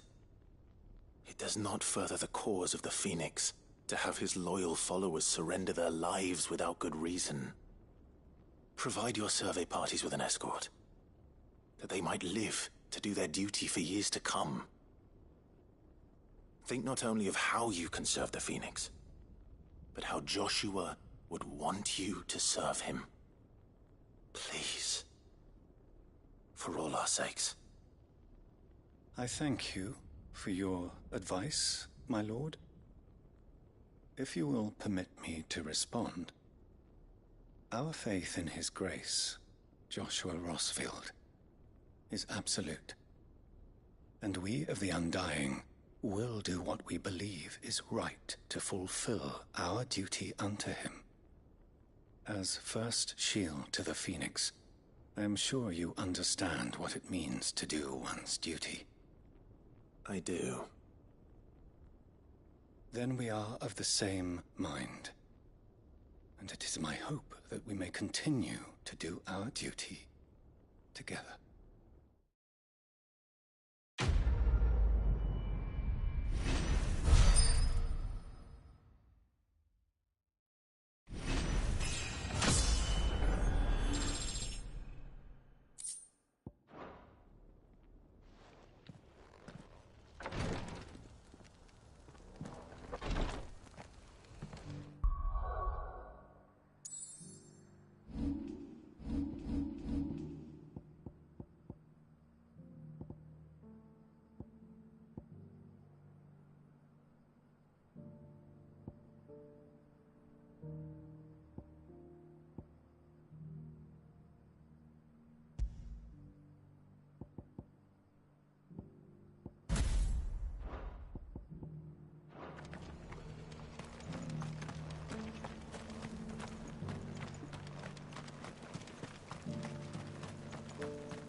Clive!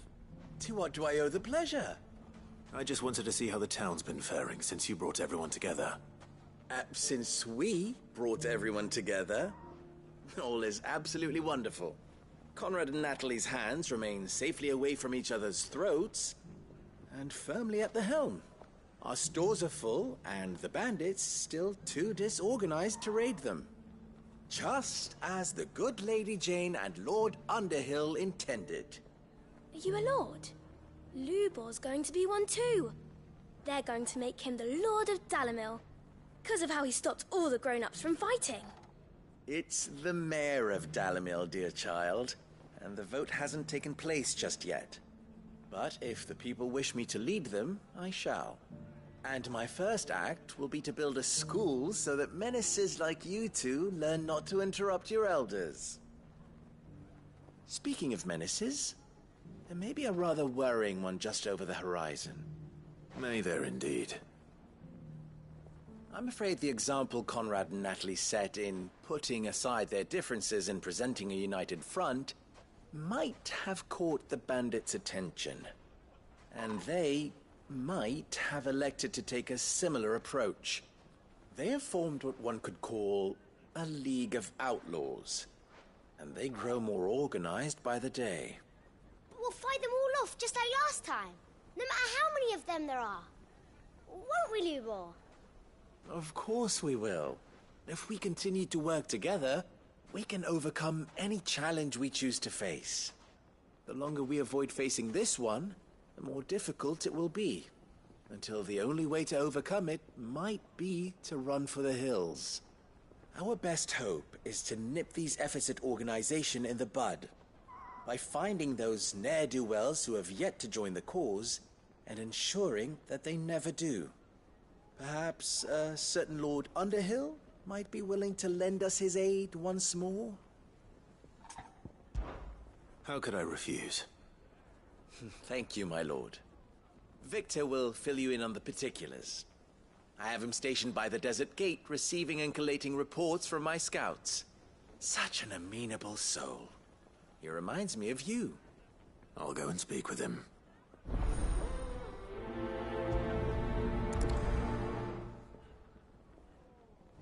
What's the difference between a lord and a mayor?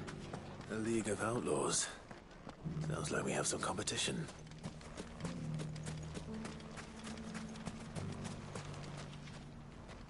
Still in Dalamil, Victor? Ah, Sid. I thought you'd have returned to Cosnis by now. I did. Then I came back. I've developed something of a fondness for the place. And having worked so hard to see it saved from one fate, it would seem remiss to abandon it to another.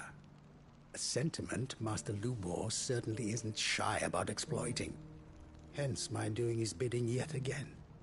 You're not the only one. What does he want you to do?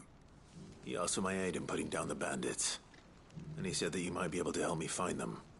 Then you've come at just the right time. I was on my way to speak with Conrad about how to organize our forces. There are more camps in the vicinity than we can safely strike at once. But we must strike together, and we must strike soon at as many camps as we can. We can't give this league of theirs time to rally its forces. All right. Which camp shall I take? There's one upriver. Just out there, across the dunes. Leave it with me.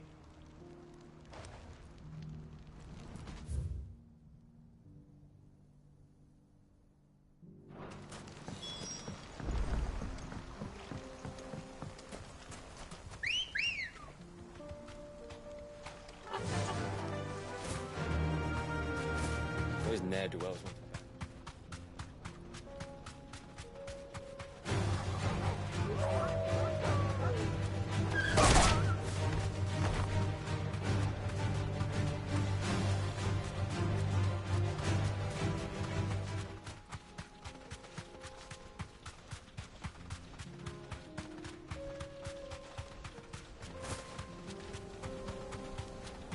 That must be the camp Victor mentioned. Come on then, Toggle.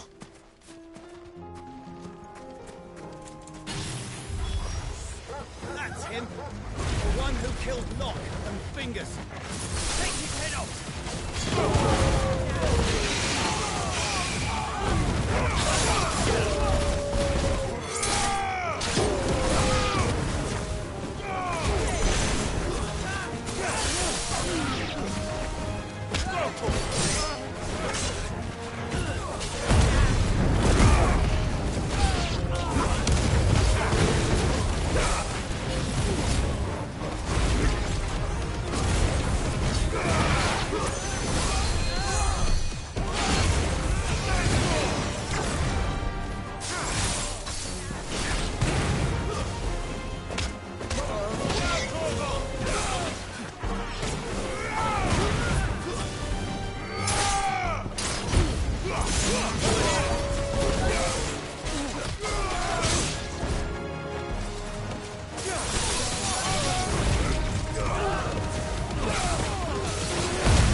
I'd better let Victor know. Sid, where are you? Ah, I see the bandits didn't pose you any trouble. No, but that's not why you're here, is it? No. Something's happened. We need you back in Dalimil. What is it? The whole town's in uproar. They're saying that Lubor is a bearer. What? Seems that one of our parties wasn't as thorough as they should have been. They let one of the bandits escape, and his escape route took him right through Dalimil. Some of the children spotted him, and he was about to silence them. And when Lubor felled him with a bolt of magic, and without a crystal. But that's not possible. It is, if he's a bearer and has been hiding it all these years, which is what people are saying. If he has, well, I wouldn't blame him. No man is branded by choice. Still, all those people see is a man who's lied to them all his life. One who was made a leader of himself when the world believed he should have been a slave. Fuck. I don't know where we go from here, but I know one thing. Lubor needs all the friends he can get right now. You're right.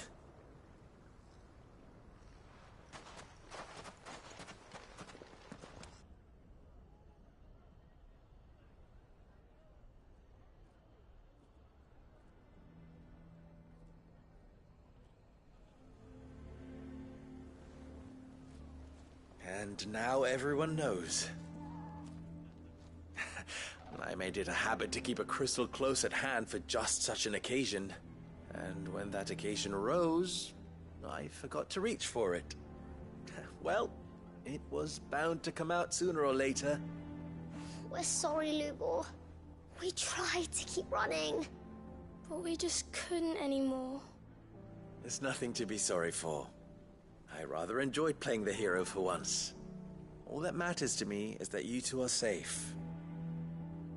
Look at him talking to his betters like it's nothing. All lies, I'll wager. Just like the ones he fed us all these years. Once people make up their minds, it's hard to change them. We need to do something, and quickly. Convince the people not to let their prejudices blind them. Convince them that nothing has changed. That their enemy lies outside these walls, not within them. You're right. We should speak to everyone. I'm glad you agree. I'll handle the townsfolk. I'm a Dalmec born and bred. They listen to me. You head to the tavern.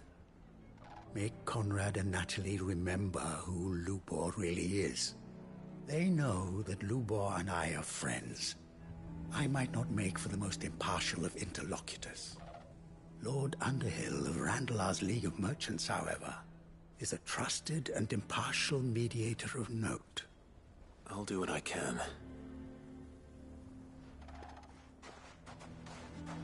Lubor, stay here with the children.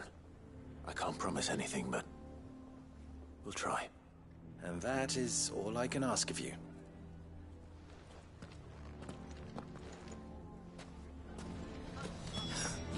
Why are you taking the bearers?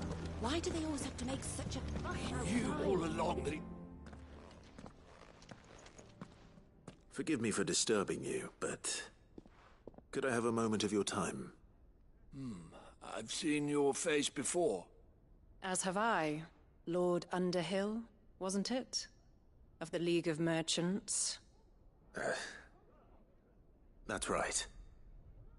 I wanted to speak to you about Lubor. The rumors that he's a bearer. All true, I'm afraid. He'll never be mayor now. Not if I have anything to do with it. But what of his wares? Bearer or no, his steel is highly valued throughout the Republic. In this, at least, he's done the town a service.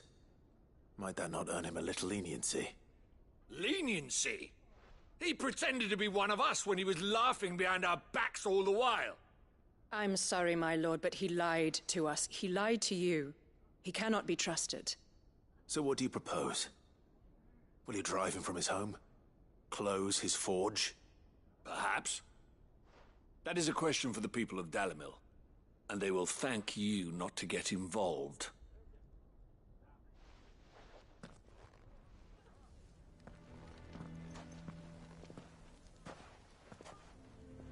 The townsfolk have made their minds up.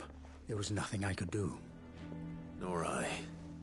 Conrad and Natalie refused to consider anything but their own wounded pride. You never know.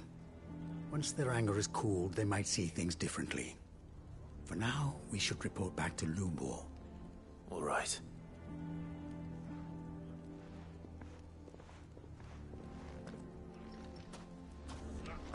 Why the hell would Victor take the bearers? For a Sharon. I assume the situation is hopeless? There's still hope. But...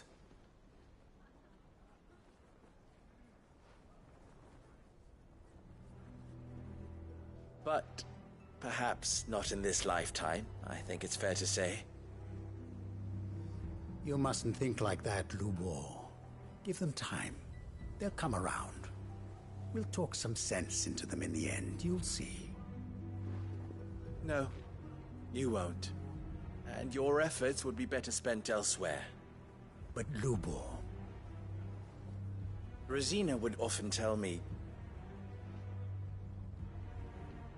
that steel does not lie, that a blade is a reflection of the smith who forged it. To yourself be true, that was her point. Rather an ironic one when you consider that her life was taken with a blade of her own making. But I do not doubt that she was always true to herself and what she believed in, right to the end. And so must I be. I must do what I know to be right, no matter what others might think of me. And now, I know what that is. I must embrace my new role of villain so that the people of Dalimil have something to unite against. For only united can they hope to stand against the threat that awaits them. I'll need to make a suitably dramatic exit, of course. Don't go, Lubor. You're the only one who was ever kind to us. We'll be all alone. Again. Trust me, little ones. It is for the best that I go. Not only for the town, but for you, too. How could it possibly be for the best? These children need you. The least you can do is give the townspeople a chance to change their minds. I would not take it, Victor. It's over. Over, you say? And so just like that, you're going to throw this town and these children to the wolves? I thought you were better than this. But it seems you had me fooled as well. Victor. Forget it. Do what you will. You sure you're making the right choice, Lubor? Of those available to me, I believe it's the best one. Yes. Ah, but where are my manners? Here. A reward for clearing out that bandit camp. Right then. I have packing to do. If there's anything I can do. Anything. I'll bear it in mind. Thank you.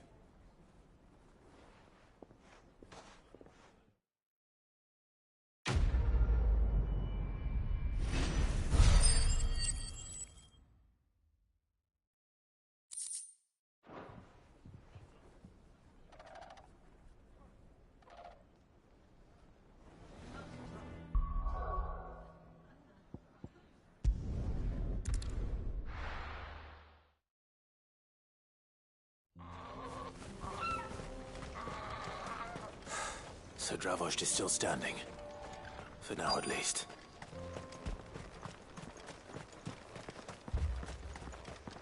Good day.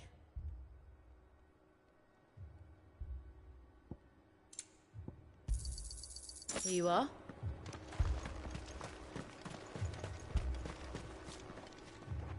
Clive!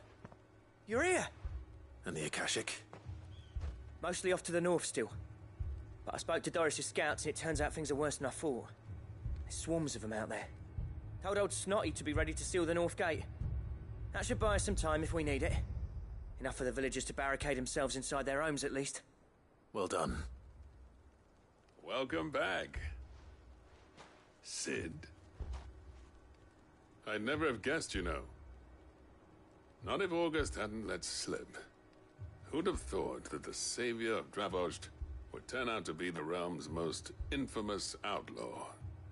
Keen to help us out again? I am. Thought you could sneak off without me, did you? Blackthorn. Oh, what are you doing here? One of the scouts couldn't keep his voice down.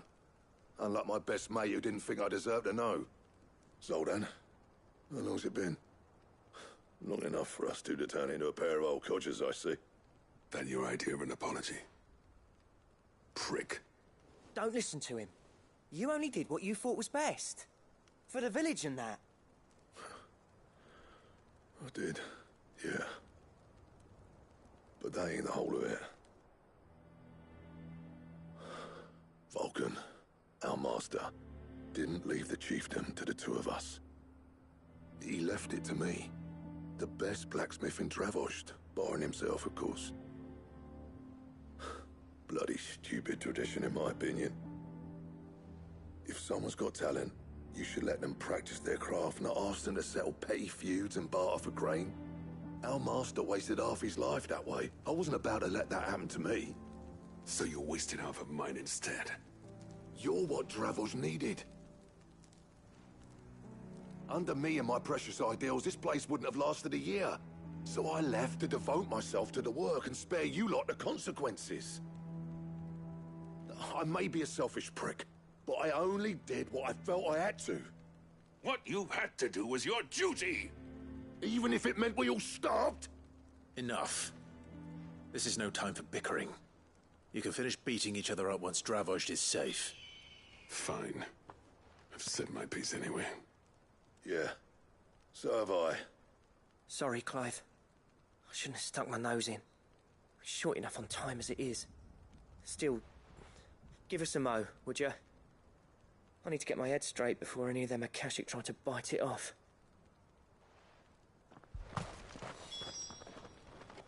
You, ready for the off, then? Cheers, Clive. I won't be long now, honest. Just say the word. You,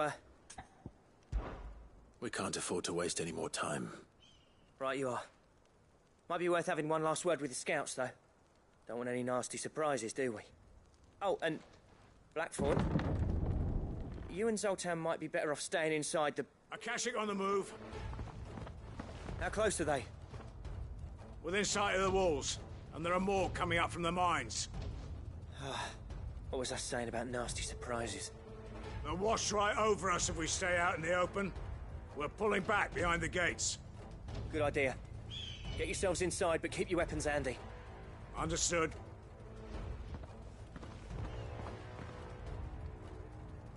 I'm prepared to fight if I have to. Well, let's hope you don't. That's our job. Once the scouts are inside, order your men to barricade the gates. No heroic last stands, you hear me? No fighting at all if you can help it. August's right. I've seen what Akashic beasts can do to armor. The people here are tough and willing, but they ain't equipped to face what's coming. I'm going out there. Start work on the gate as soon as I've left. I'll give you as much time as I can. And if they kill you? You evacuate. But it won't come to that. I promise. You'd better be right. Take good care of Dravoj till I get back. Leave it to me. And give those things what for, yeah?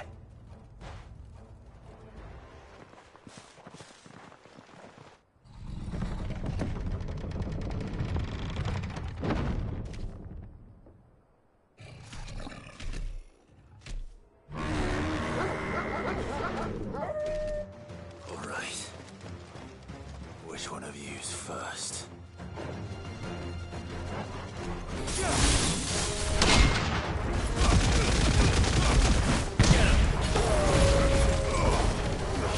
This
Is that it? Apparently not.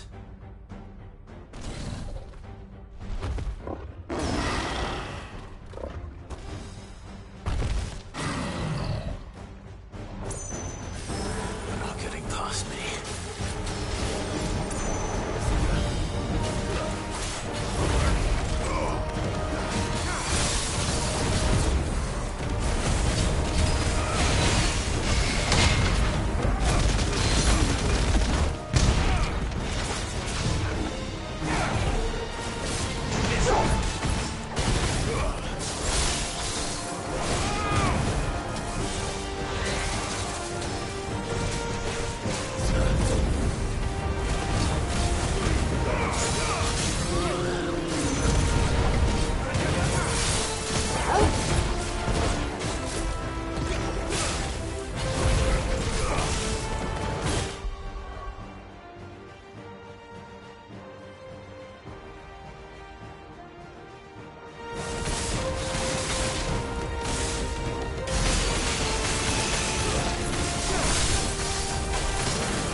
question is, did I miss any?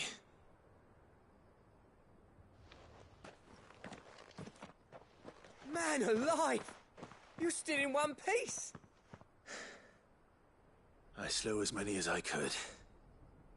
As many as I could, he says. The old bleeding lot, more like it. Well, almost. Only almost. Yeah, one or two did try to sneak over the wall. But we got the bastards, don't you worry. Good. Though you do know, more will come in time. In time, yeah. But we can think about them later. Let's get you back inside.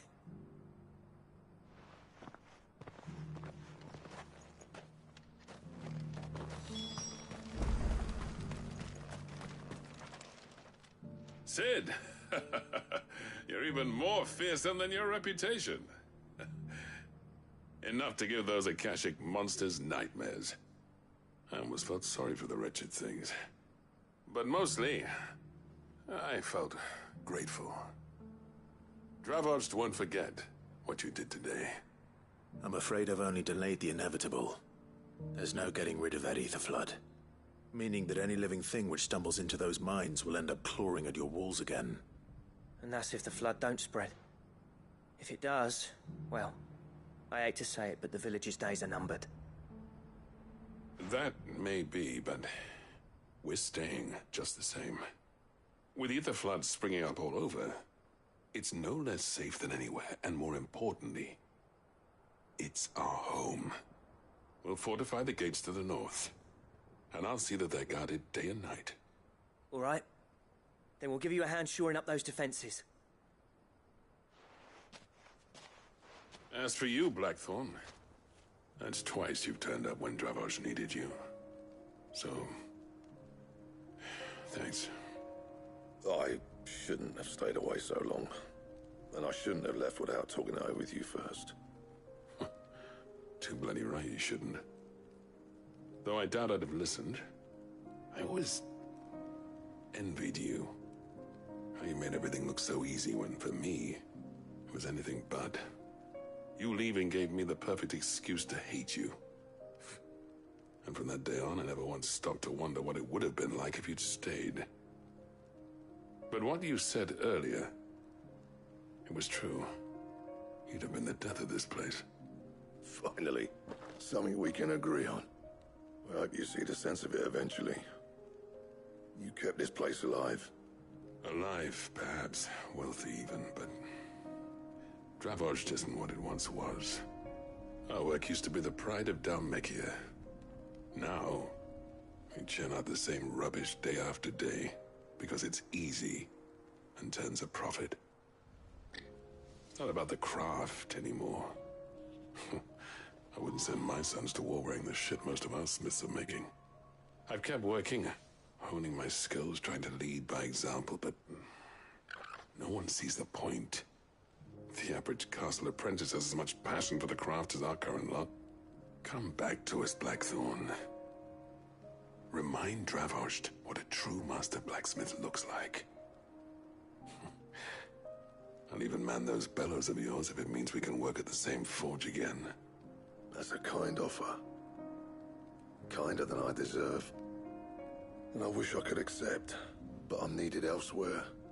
There's people who trust their lives to my steel, and I daren't let them down. Fair enough. But that doesn't mean I couldn't visit from time to time. Let's see if we can't rekindle this town's passion for the craft, shall we? I'd like that. Just be sure to tell Snotty to let me in the next time I come calling, yeah? Knowing him, he'd let you in anyway. Blackthorn. The Master Smith turned outlaw, back in my good graces. I never thought I'd see the day.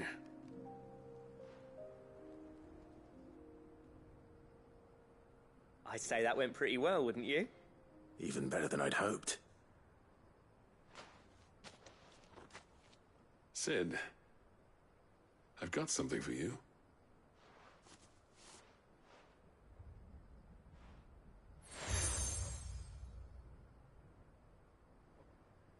And this is? A token of our lasting gratitude. But I'm of a mind to make you a far grander gift. Designs for a certain sword have been passed down from chief to chief for generations. Now hold on, Zoltan. There's a reason no one's made that blade in centuries. There's not been a craftsman equal to the task. I'll admit your cinders make impressive steel, and I've learned to own an edge Odin will be proud of. But the engravings on that thing are enough to make a jeweler cry. And they're not just for show, either. Have you forgotten what brought you back to Dravozd in the first place? A certain ring? I knew I'd never surpass you with a hammer and tongs. So I turned my hand to a different kind of metalwork. Between the two of us, I'd say we're the equal of any master craftsman ever to have graced a forge.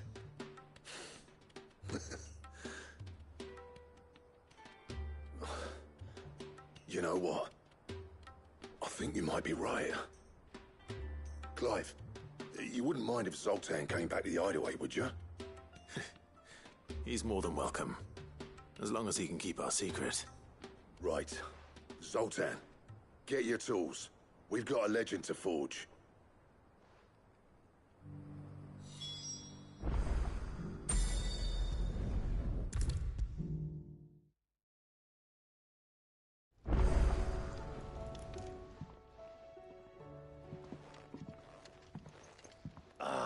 The man himself. We were just about to make a start on that sword I promised you. It's funny, but none of this would have been possible without your help. You remember Camille? We'll be using his leatherwork for the grip. The steel, meanwhile, will be tempered in a fire, burning the cinders you charmed out of old Zoltan here. And that whetstone from the Outer Isles, that'll be what gives the blade its edge. And the final flourish will be my talented colleagues' engraving. A team effort led by the greatest blacksmith alive. Now, save that talk till the thing's finished, yeah? Right. I'm ready if you are. To the bellows it is, then.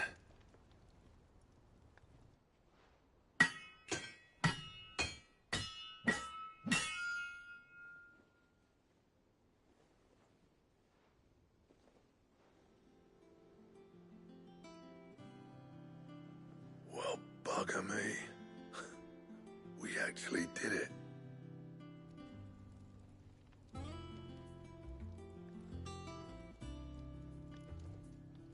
The sword to end all swords.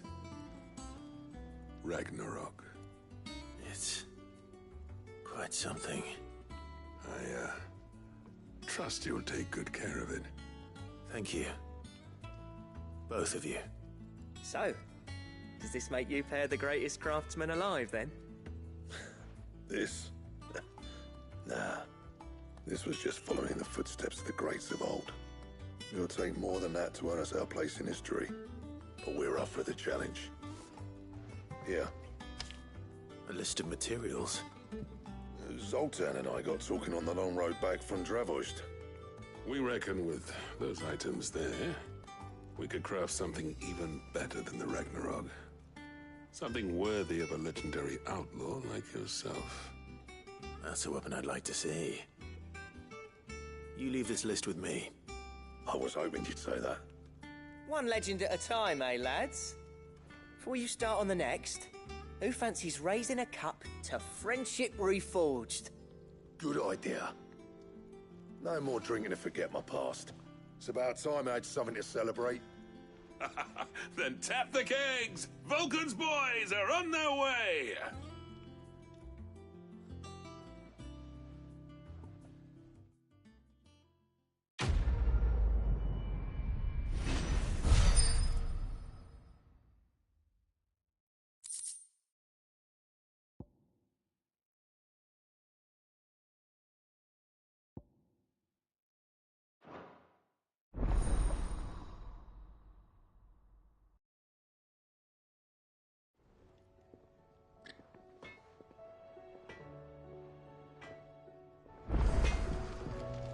So what do I owe the honor?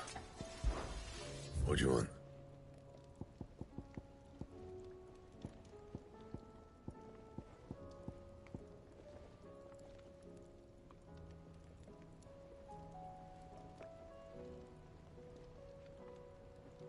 Anything else?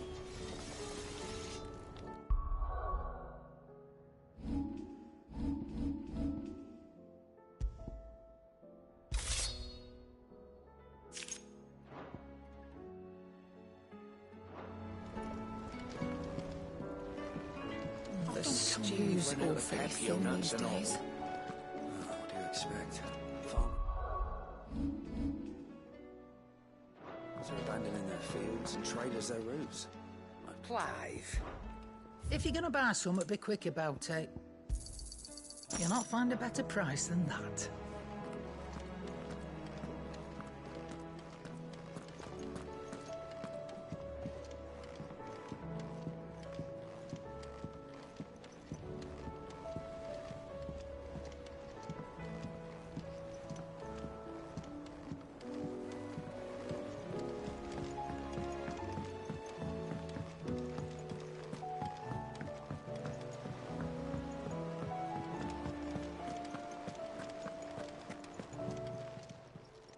Welcome to the Patron's Whisper. You earned this. Best of luck out there, Sid.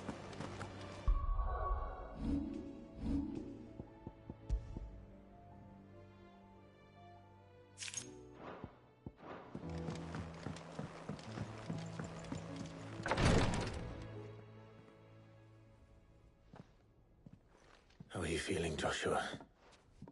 Better than I was. But not nearly as well as you should be.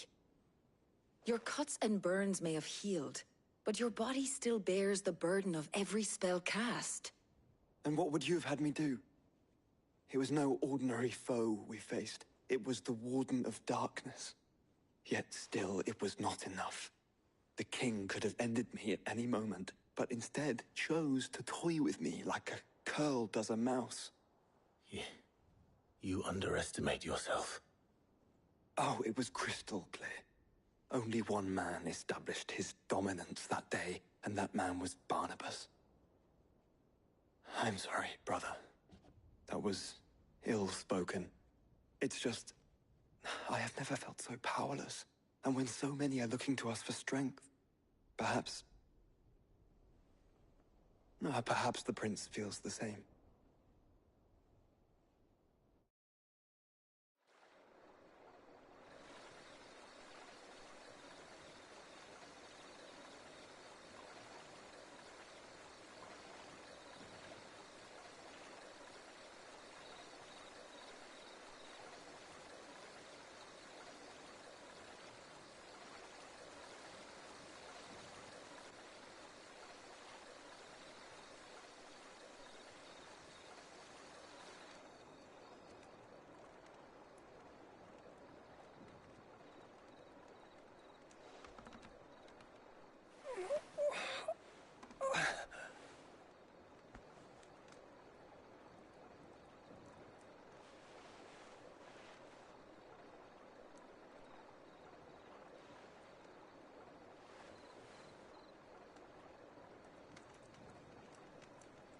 What is this place?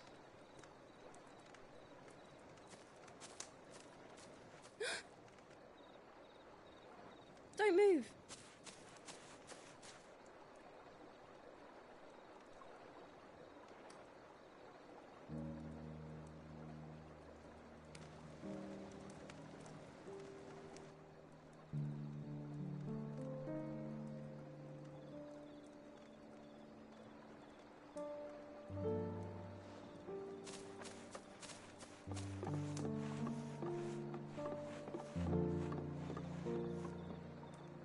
Here, it's fresh from the well.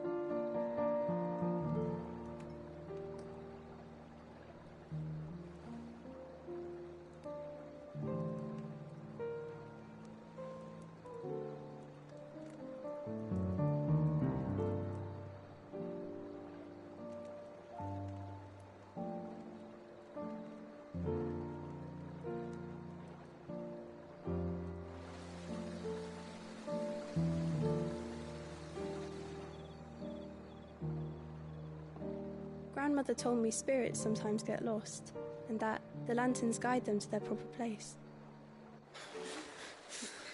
I set one on the river for her when she passed away.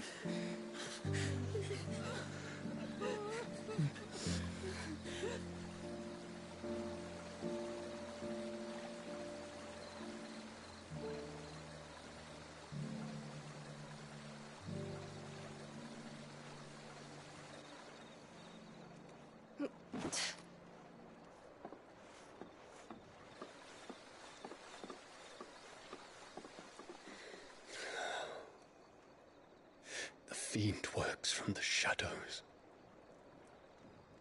Was it you who guided my hand then, Ultima? No, not you. This is my doing, my fault, my sin to bear. And for it, I must atone.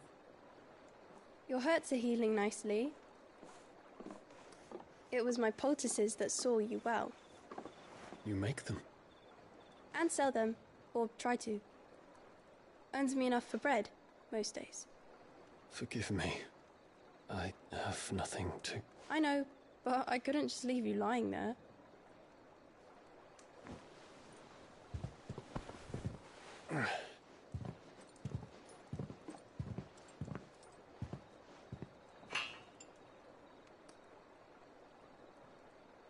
You're going then? Of course.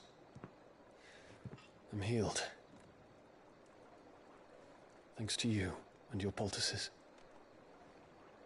Will you promise to come back and visit?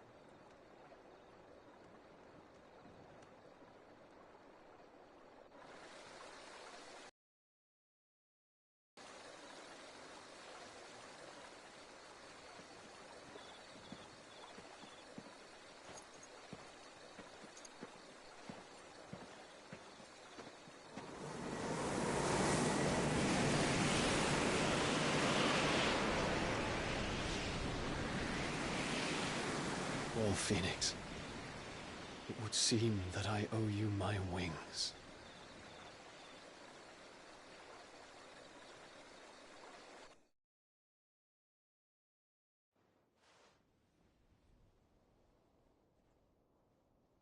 Perhaps he can find an answer. You will be returning to Waloed soon, I gather. I see no reason to wait. Then neither do I. I can think of a few, but I doubt they'll stop you. You will take your medicine. Of course, Lady Daya. Set on leaving already, are you? How long will it take us to get back to Ash? Dunno, about the same amount of time it took us to get here. Maybe less, if your uncle can find someone trustworthy to patch up the Enterprise. All depends on where we're putting into port, mind. Yes. It's not as if we can put ashore wherever we choose. We have to assume that the whole of Ash is hostile, and that we'll be attacked on sight. Then we must find a place they won't think to look. And I have an idea who might know of one. The Professor! I'll go and tell you come in. While you're plotting our course, I'll be in the shelves with your lawsman. I wish to pick his brains about Ultima. Then I'll talk to Karen about supplies for the journey. They may not be easy to come by in Ash.